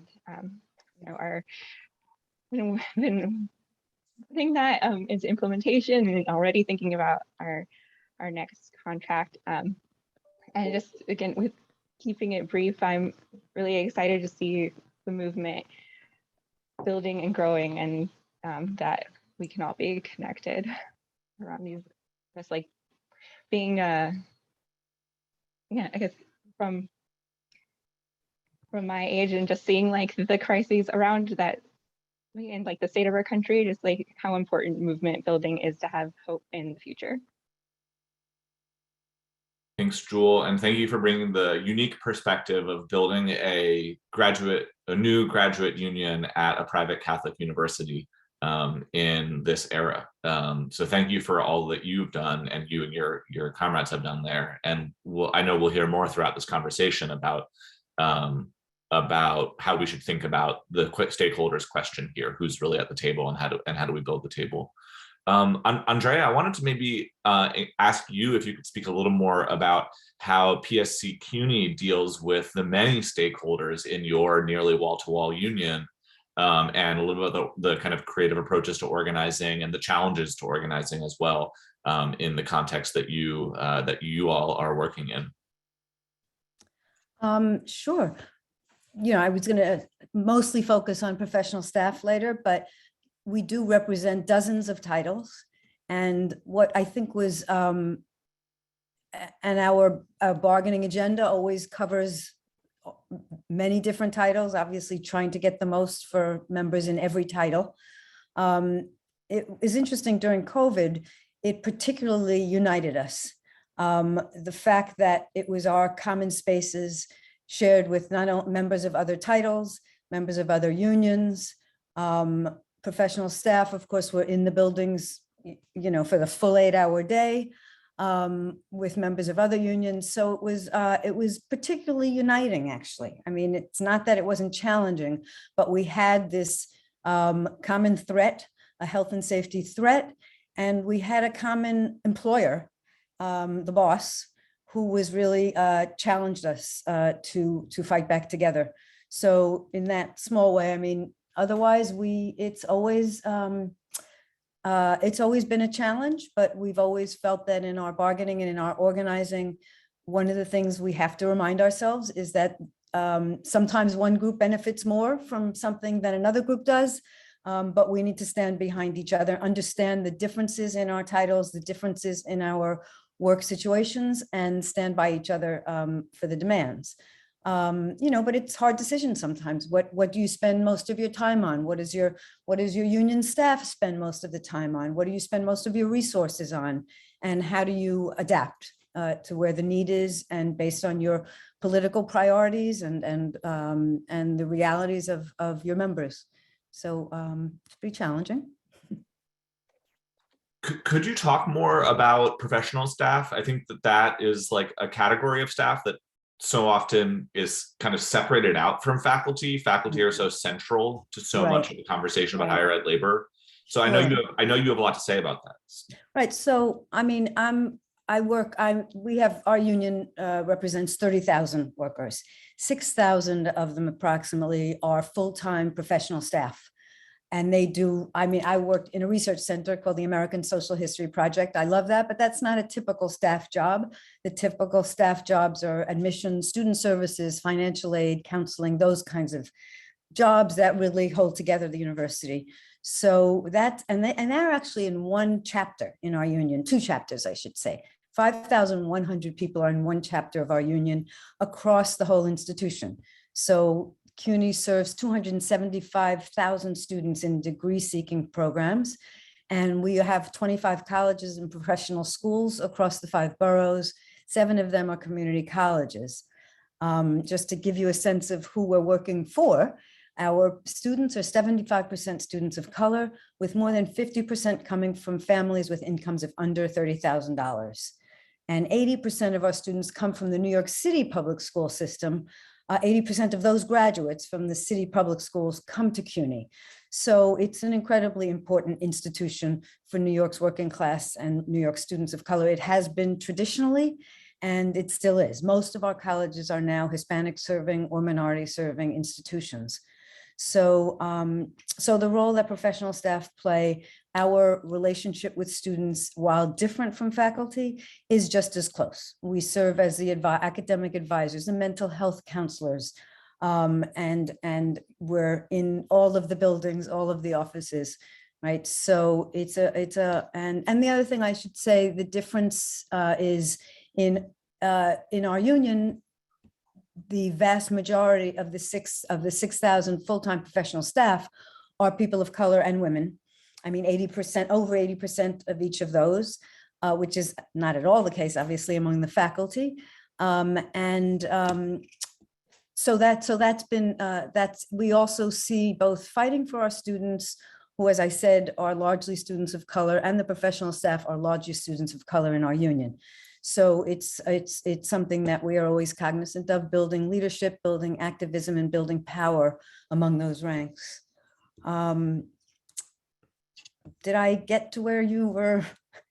Yeah, you got there and more. Thank you so much for really also giving us the picture of the central role that CUNY plays as a kind of institution for students of color, for working class students in the biggest city in our country. I mean, the 270,000 students, it's just mind-boggling.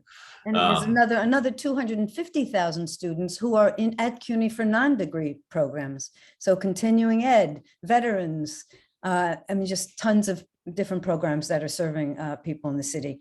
And that's really the reason that in our most recent campaign, the state is finalizing its budget in April 1st, very soon, 6 weeks away. And our campaign, it's really been important to not only do it as a CUNY activity or a PSC activity, but really as New York State, mobilizing the city and the state. So we have really emphasized coalition work in the city and working with a group which we helped to form 6 years ago called the CUNY Rising Alliance. So we are really encouraging and supporting student activism. We haven't seen a real student movement in New York City in a long time. So we're supporting students. We're working closely with UUP, the University, professors at SUNY, the SUNY Union, to work together for public higher education in all of New York State, because both systems have been starved for decades under the former governor. There's a new opening right now with Governor Hochul. She's started us off at a way different place. So we're not clawing back threatened cuts, but we're really demanding investment. And as certainly at CUNY, it's been a racialized disinvestment over decades, with the students we serve having been cut back and relying on tuition, relying on students basically paying a tax to go to school when they should be going to school free, which is a long tradition at the City University, right? I mean, not so much at SUNY, but at CUNY, that we had 100 years, over 100 years of free tuition serving the working class of New York City.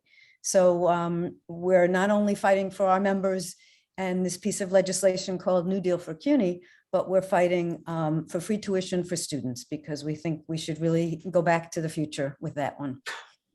Back to the future of CUNY for all of us.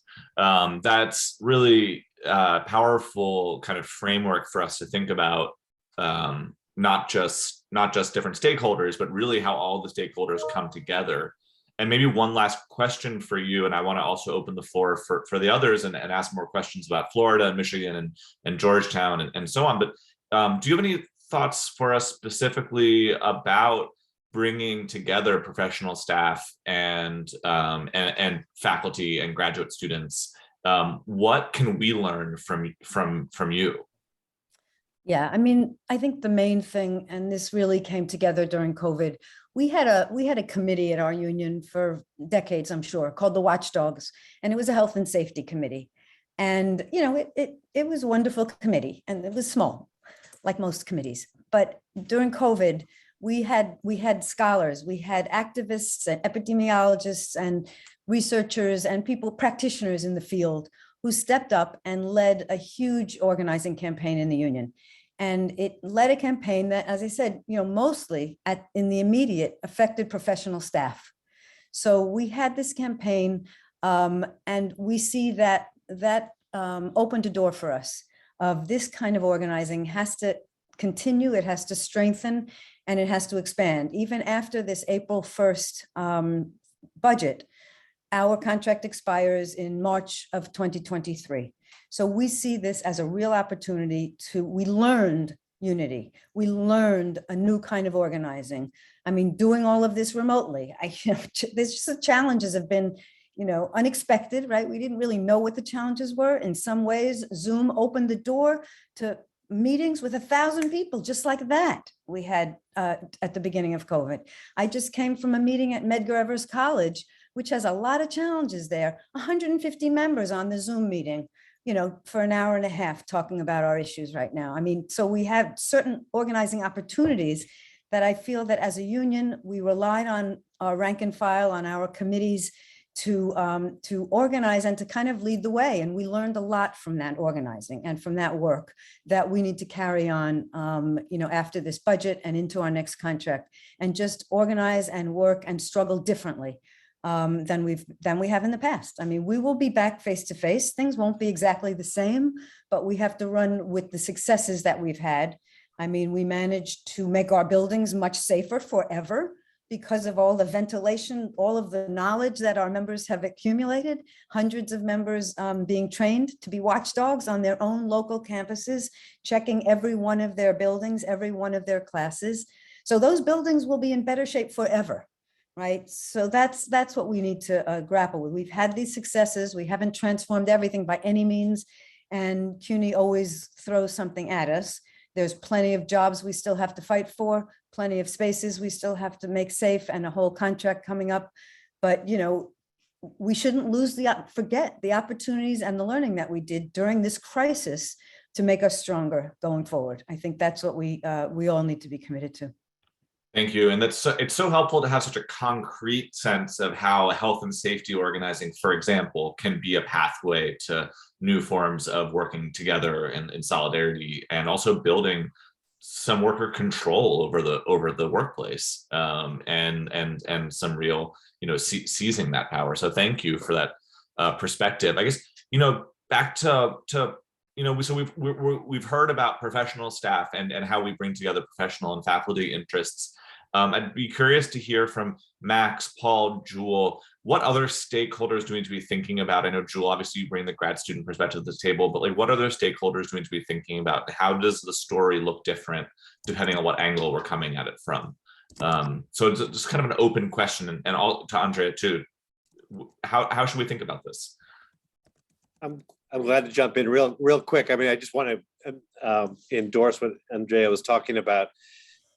I think we should recognize, though, that structurally we have often great divisions within our own unions and across unions in terms of wealth, prestige, et cetera, you know, pay, it's all these things. Let's just acknowledge it. I mean, Massachusetts has perhaps the most complicated setup, 29 campuses, 25 boards of trustees. We've got such a radically different experience between, frankly, you know, a full tenured person at UMass Amherst versus a community college adjunct. Like and we have to build that solidarity, but we also just have to start by recognizing how they've built a system that is so divided, both by institutions and as well as within them. And that's just a point to acknowledge. One thing that I wanted to say, Ian, when you asked that question, I think I was just talking about this today. It may be different in other states. I'd love to learn about that. But in Massachusetts, we have not mobilized. We being the entire higher ed community, whether it's the unions or our administrations, the alumni and the parents, who should be absolutely core advocates. But for any number of reasons we could talk about for a long time, that constituency that could be really powerful has just not been found their voice or been given a way to have a voice in fighting for what we care about. And it's striking that so many people in Massachusetts, as what I know best, are so craving debt-free public higher ed, high quality public higher ed, and yet there's a disconnect between what people want and what our legislators are doing, or even our administrators are doing. So I think we have to really access the public, and especially start with alumni. And there's so many alumni in every state of CUNY or of SUNY, Massachusetts, of all of our public higher ed, and the parents of all the students. So that's just how I would respond to that one. Thanks, Max. And that can be really easily overlooked in a labor space where, you know, even though some of us are parents and alumni and future parents of future alumni of the institutions, that's not always the frame we bring to it. And so I think that's incredibly important. Paul and Jewel, what are your reactions, what Andrea and Max are sharing about stakeholders? What kind of different perspectives do you want to make sure we think about? Well, I'm learning so much. I'm taking so many notes, I can really keep up. But it's so great to be able to be in a space where we're talking about really common problems. We, you know, within our union, we represent tenured and non-tenured track faculty. And right there, you know, you can see the incredible divisions. Within our bargaining unit, we have members in the College of Engineering and also the College of Arts, you know, liberal arts and sciences. And so you have people who are, you know, who design sets for theater stages, to people who all have outside contracts that work with Boeing. And so it's a challenge thinking about some of those divisions. What we try to do, what we've been able to do as a union, though, is to really advocate to try to use the union as a vehicle for social justice. You know, we hear a lot about social justice unionism, social movement unionism, and sometimes we feel very isolated here in the South, because let's be honest, we're a union in the deep South. Florida in many ways is deeper south than Mississippi, especially these days. And so we understand we're in a very reactionary environment.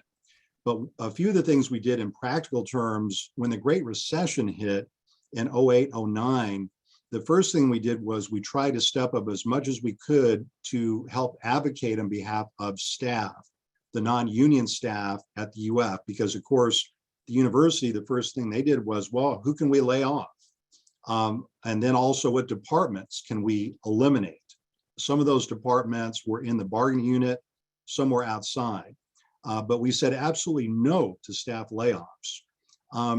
At a later period of time, actually, when the COVID crisis hit, UF began talking about furloughs, not against instructional faculty so much, but again, against staff, you know, office managers, custodians, groundskeepers. So the union right away said, absolutely not. We're going to fight against that. More importantly, we're going to do our own audit, our independent financial audit, to prove, we already had suspicion, it was confirmed, thank heavens, by the audit. UF was not in any way, shape, or form needing to go to the furlough. We called it the F word back then. And so we kind of preemptively got that taken off the table. We weren't trying to be seen as saviors for the campus, but we wanted to emphasize the notion of solidarity, that we're all in this together. We can't do our jobs as instructional faculty without the groundskeepers, the maintenance people, the custodians, the cafeteria workers who were taking the real risks during the global pandemic. And then the other thing we did, I think, connected to the global pandemic, was to try to emphasize as union members that what happens on this campus has a major impact on the surrounding communities, surrounding regions. As many of you know, the governor of our state and the leadership believe that they have mastered the pandemic, that they've come up with magical ways to solve the pandemic.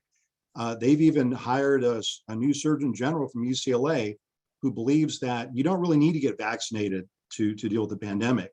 You just need to take, what is it, the ivermectin or something. And so we live, sometimes in Florida, we feel like we live in an alternative reality, because again, we have these very highly educated people telling us to do things that if we did them would be kind of like walking off of a cliff, you know.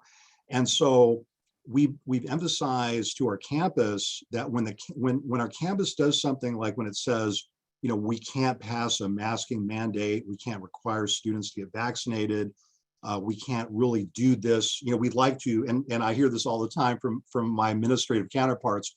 Well, Paul, you know, the administration is really on the union side. We just can't say anything. We're powerless. I've heard people who make $1 million salaries tell me this so many times in the past year.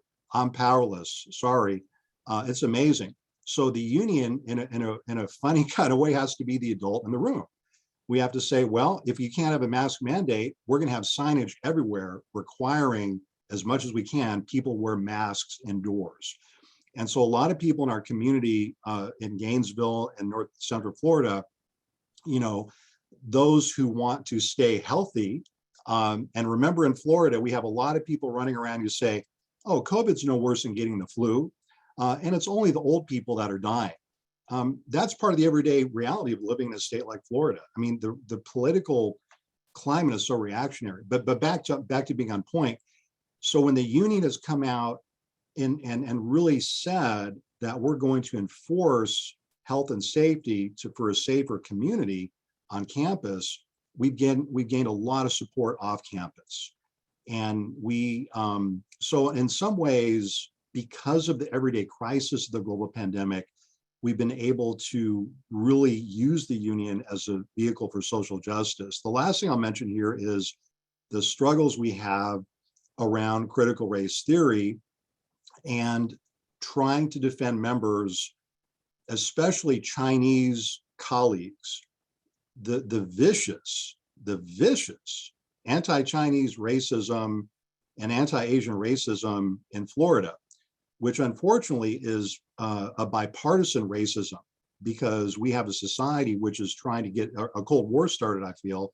But how that manifests itself is Chinese faculty are leaving the state of Florida because the climate of hostility against them, their children on playgrounds getting beaten up because headline after headline has negative news about China, all this stuff about, Chinese faculty being a fifth column. Our union has had to stand up and defend and fight out so many grievances to just keep Chinese faculty on our campuses from being fired, from being punished, from being bullied. And again, we kind of connect that also to the grievances we have, and some of them have been in the Chronicle around defending faculty who some of them aren't even doing critical race theory. They're just talking about race and inequality in public schools in the society. And that's another thing that our state does not want anything whatsoever to do with. It's trying to ban even the idea of studying racism in systems. It wants us to believe that racism is just a matter of individual choice. So if I'm teaching a course on racism, I need to figure out why Max is a racist and why Andrea is not. But I'm not going to be allowed, if these laws pass, to study racism within the police or higher ed or other types of institutions. So the union is really, I don't know if it's accidental, but we just, because of the collective bargaining contract and again, academic freedom and health and safety. I mean, look, we didn't have paid parental leave until this last CBA was ratified last fall. We have 8 weeks of paid parental leave right now.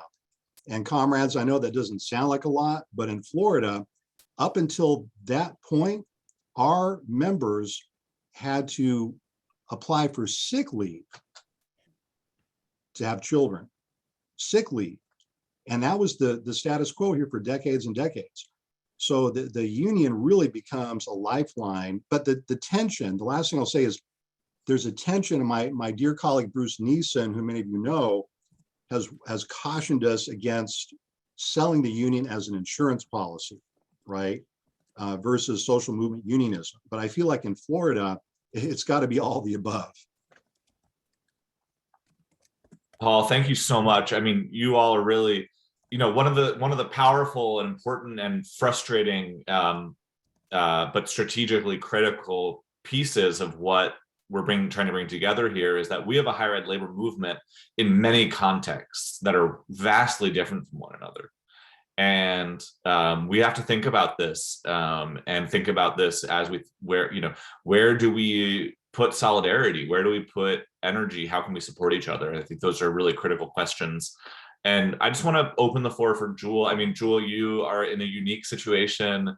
Grad unionism is so important. And so, it's such a transitory period that it's really easy to get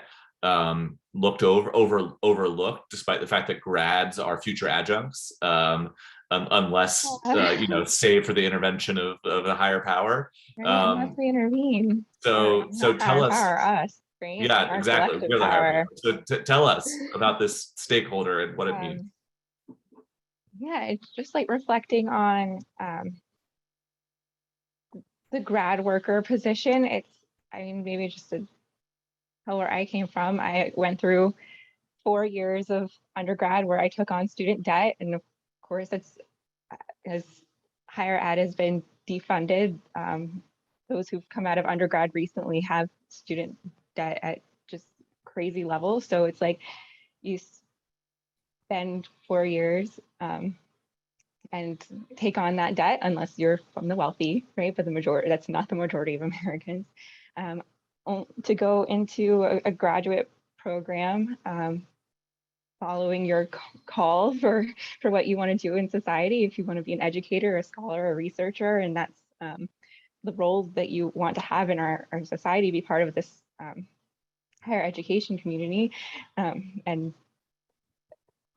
then it's 2, 5, 8 years of precarity, of a stipend that doesn't pay the bills and definitely doesn't pay those student loan bills that you took out from undergrad. And then looking at job opportunities in academia that just aren't either just aren't there, or also just more precarity, more contingency. And it's just, frankly, it's untenable, and it's, it's a system that's just gonna wears people down. Again, just like all but the wealthy. It's just like we can't do. And then just adding another layer as as a woman, I have not just been able to work anywhere. I have to lean into a whisper network and find out who's not an abuser, who's okay to, like, who's safe to work with. And so these are, the as the grad worker stakeholder, these are the reasons that we're fighting. And then we face another level, is that being both a student and a worker, university administrators are always emphasizing the student. That's what we heard at Georgetown immediately after, even though this is a Jesuit institution that has this just employment policy and saying that they're pro-labor, we immediately heard in response that we're just an educational relationship where students first, it's inappropriate. Actually, we're using terms like it's inappropriate for us to have collective bargaining and have these union rights. And, it took pressure, it took movement here, but it's been frustrating for me to see across the nation. I just see it this same fight happening over and over again, like at University of New Mexico, in Hawaii, and Maryland. And it's both public institution and private institutions. And we have grad workers right now who want this voice and want to be part of the change, but we're just facing this immediate hurdle of like not even being recognized as workers and having collective bargaining rights. So that's this stakeholder position and the urgency and the intensity of the fight grad workers are. Thank you, Jewel. That's so, everything you raised is so critically important. And I think that one of the issues you raised around the Whisper Network and needing to be needing safety as a worker from sexual harassment and sexual assault. I mean, these are not only general challenges. I mean, these are challenges that we have to work through, as people are saying in the chat, as a movement, because these are questions about power between members of potentially the same movement that we're talking about building. And so I think there's so many through lines here from what Paul shared about the kind of racist, the multiple kinds of racist dimensions of the anti-higher ed worker and anti-higher ed currents in Florida, to what Jewel is telling us about the particularities of grad school vulnerabilities, particularly women grad students' vulnerabilities, to the health and safety concerns of PSC CUNY workers, and to the structural limits on striking and the division of power, the division of authority, and kind of these fragmented systems like the UMass system. We're seeing not only stakeholders, but we're seeing the kind of like unevenness of the structures that we're working in.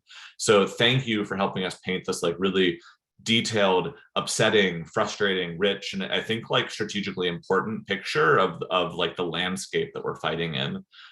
So thank you for that. And I guess, we have maybe about 10-15 minutes left in this conversation, and I wanted to I'm asking folks, if there are questions, put them in the chat, but I wanted to just like pose in the broadest sense and maybe hear from each of you for just just kind of like briefly, what do you think, as we piece together this perspective from multiple angles of different kinds of stakeholders, what is the national movement that we need coming out of it? And not only how are these perspectives going to inform how we build that movement, but from your perspectives, what are we going to win? Like, what are we going to fight for, and what are we going to win? I think that's a question to all four of you, and if you want to take a second, think about it, but please just kind of jump in. I'll throw up something real quick, and I'm really so pleased that HELU has embraced right at the top of the vision document free public higher education. And I always look longingly over to CUNY and at least history of that.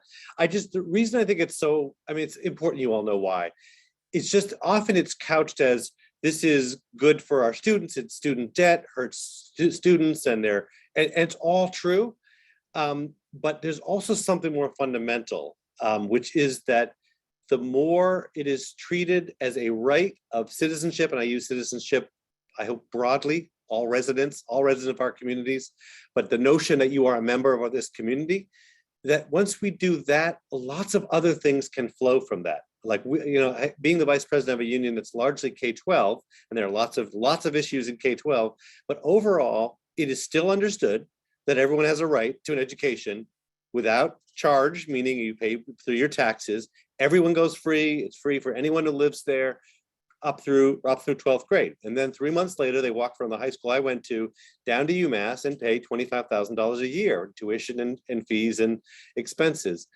When we remove that, when we get back to the notion that it should be free, then it starts to say, well, of course, this is a basic commitment of the society. It's not a privilege. It's not like a choice you make. It's something you all deserve to have. So, and it's not inevitable. It's not inevitable that we win debt free and then all kinds of good things happen to our adjunct faculty and staff and people get treated fairly. I'm not saying that, but that is the direction. That's why me and Mary Najimy, the president of the MTA, who's a kindergarten teacher, and I'm here at UMass, that we span the whole range and we talk about P16.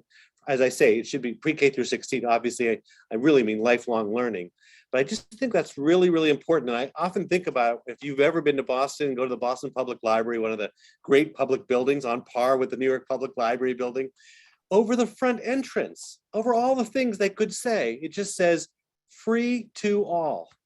But they thought it was really important to put it right over the main door of that grand, very, seemingly very austere building, a classical revival building. It said free to all. And, often people are saying, well, you should have skin in the game, and these people should pay a little more, and these people should pay a little less. If it's free to all, it becomes an essential function of society, and it gets funded better. So that's what I would say is one of the key things, and I'm glad that HELU has that as an absolute central part and right at the top of the vision statement and plans. Thank you, Max. Jewel, Andrea, Paul, tell us, from the perspective of thinking about the stakeholders and this picture we've painted, why do we need the national movement and what are we going to win out of it? And I think we all love what Max said and agree completely. And if you want to just repeat that, that's great, because we could listen to that all night long. But what else too? Okay, well, what I have to say comes right out of what Max had to say, which is access is important. It's a huge priority. It's great. We fight for access. We have a right to free public education, but it must be a quality public education. And that's where the investment comes in. And that's where the scandal of the state of our nation right now, the state of public education is just a scandal, and it's a crisis. I mean, we look just through COVID, what did the billionaires at least double their wealth, as we all have suffered and died and gotten more afraid, more disinvestment in poor people, in working people, in young people. It's a scandal. It's a scandal and it's a crisis. And so it's not just the access, of course, it's the investment. And the investment and the money is there. We all know very well that there is plenty of it there. And that's what we need to make, those changes in the tax system, to put the money into all things public. Yes, and we're involved in higher education, but there's so much public need and the money is there. And we need to get it, and we need to give our young people, they walk into dilapidated buildings or classes with 100 people or faculty who don't have the time because they're teaching in 3 different places to give students what they deserve. That tells our students what we think they deserve, and they deserve much better than what they're being given, and what much better than what it looks like when they enter a crappy building, right? Students need small classes. They need teachers who have the time to meet their needs, to talk with them, to advise them. So along with free, we've got to go for quality, and we've got to get the funding and the investment for that. So I think that's what HELU needs to do and what we can do at the national level, because we can't win all those things. You know, we can, in New York, we got a few additional tax millions last year, billions. We wanted 50 billion. We got 5, and that's a big deal. But look at the wealth of New York State. It's insane, right? So Thank you, Andrea. And I think it's one of the things that's coming out in this panel is as educators and people that work in education, like, you know, we could frame these things in ways that could be read as selfish or as ways that could be read as like self-centered. But this is about this is about students. This is about the social right to education, the social obligation to education. And that comes through from everyone, no matter where, you know, what kind of job you're working in or representing. And I just think that's really powerful. And Jewel, maybe I want to invite you to answer the question, and then Paul, and maybe we can then kind of wrap it up after that. But Jewel, what's your response? And maybe just like, I'm gonna put what you said another way about, this comes from me being an ecologist and thinking about communities and like just like the different roles of different organisms in an ecosystem. I think about movements the same way too, and like just that, right?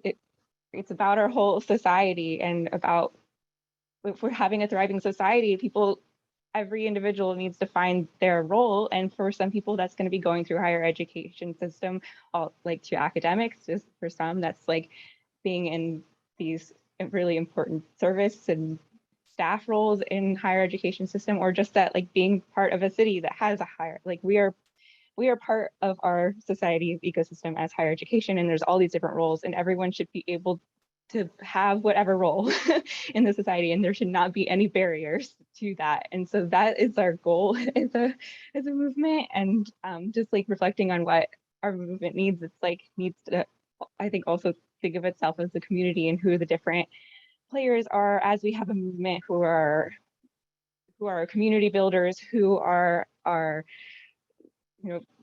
speakers, or who's our fire, who's our nurturers, who are our data people, who's our analysts. And so as we're building HELU, we'll have all these different committees and just different roles and places for people to contribute, and we're just going to need all types. Thank you, Jewel. I love using the ecologist's frame as an even richer way of describing it. Paul, how do you want to respond to this kind of vision question? Pretty much everything Jewel just said, and then Max and Andrea. Just a few things. I'm again taking notes. One of them is that if I understand correctly, is that we need to really connect all levels of education together and see them as a whole. And a lot of our opponents have succeeded by splitting us, by pitting K through 12 against higher ed, or pre-K through K through 6, or things like that. We need to really kind of bundle them together. I remember something one of my mentors, Greg Grandin, said a number of years ago, and Greg brags about being a CUNY graduate. And he talks about what it means to him to be kind of that last generation of CUNY grads who was a working class kid who got education for free, and who turns around and becomes one of the great historians of our time. And to me, that's such an incredibly powerful role model.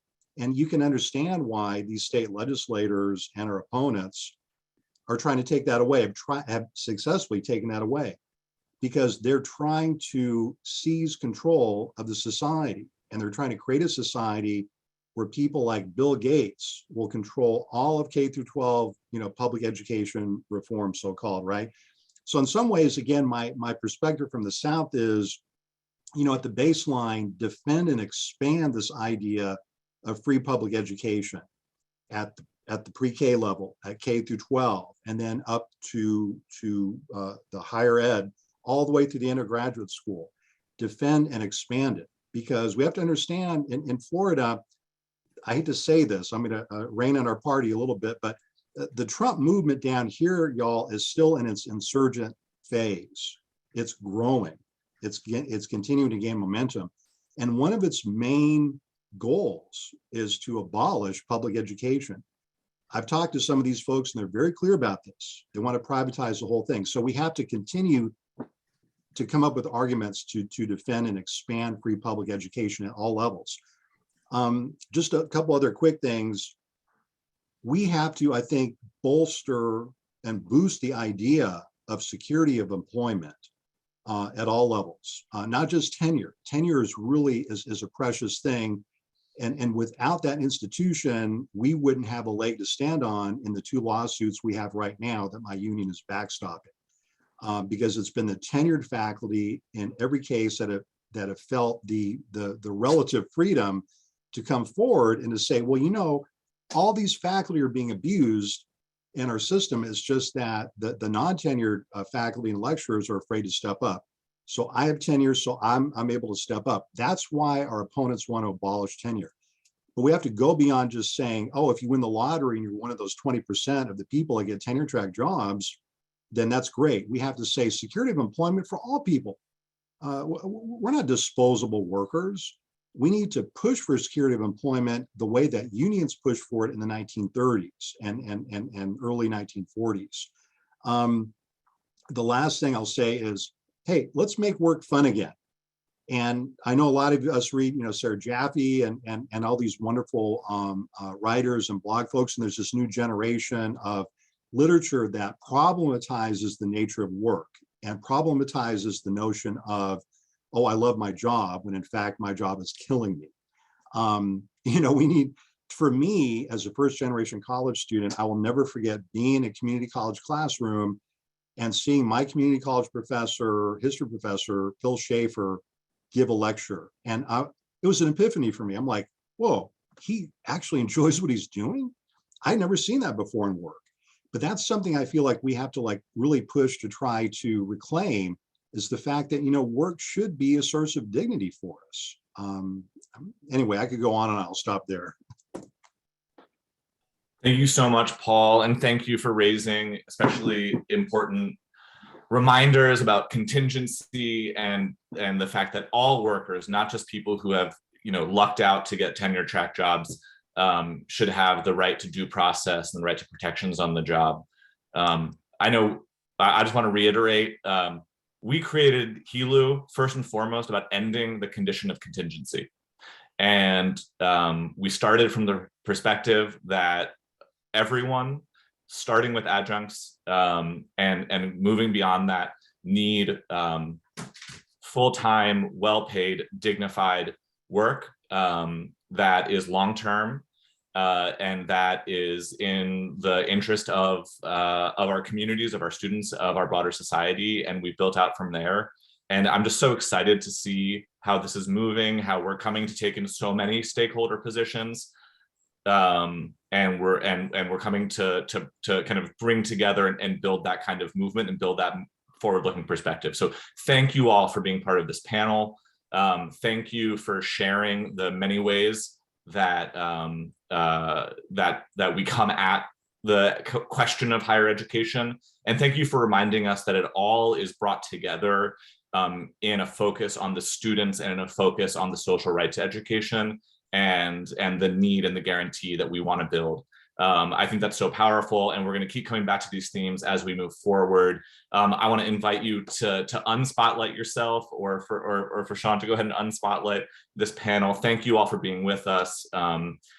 And I'm just going to talk a little bit about, and we're getting some good reminders in the chat that not every part-time worker wants a full-time job, but every part-time worker does deserve respect and safety and due process on the job, whether it's full-time or part-time. So thank you everyone who's been here, and good pay. Thank you everyone for being here. I want to just turn everyone's attention to our agenda. I'm going to drop that in the chat. And we start tomorrow with public programming at 2 p.m. Eastern. It goes through the evening. And then we'll break on our programming tomorrow is mostly focused on educational programming during the day on our core program areas. In the evening, we're having a plenary featuring Erica Smiley, Executive Director of Jobs with Justice. The theme of the program of the plenary is anti-racism and social justice in our movement. We're also really excited to have the Apido Caucus from our CFA member union leading us in a short workshop following Eric Smiley's talk.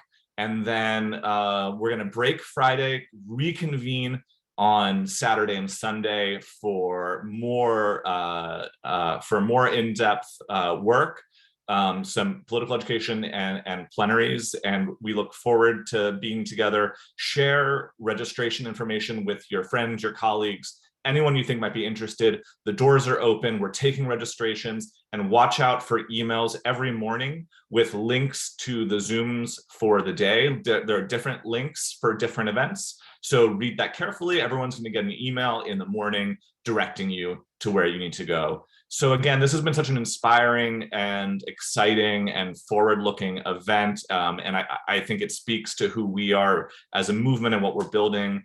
And please, stay engaged, and looking forward to seeing you tomorrow. Thank you, everyone.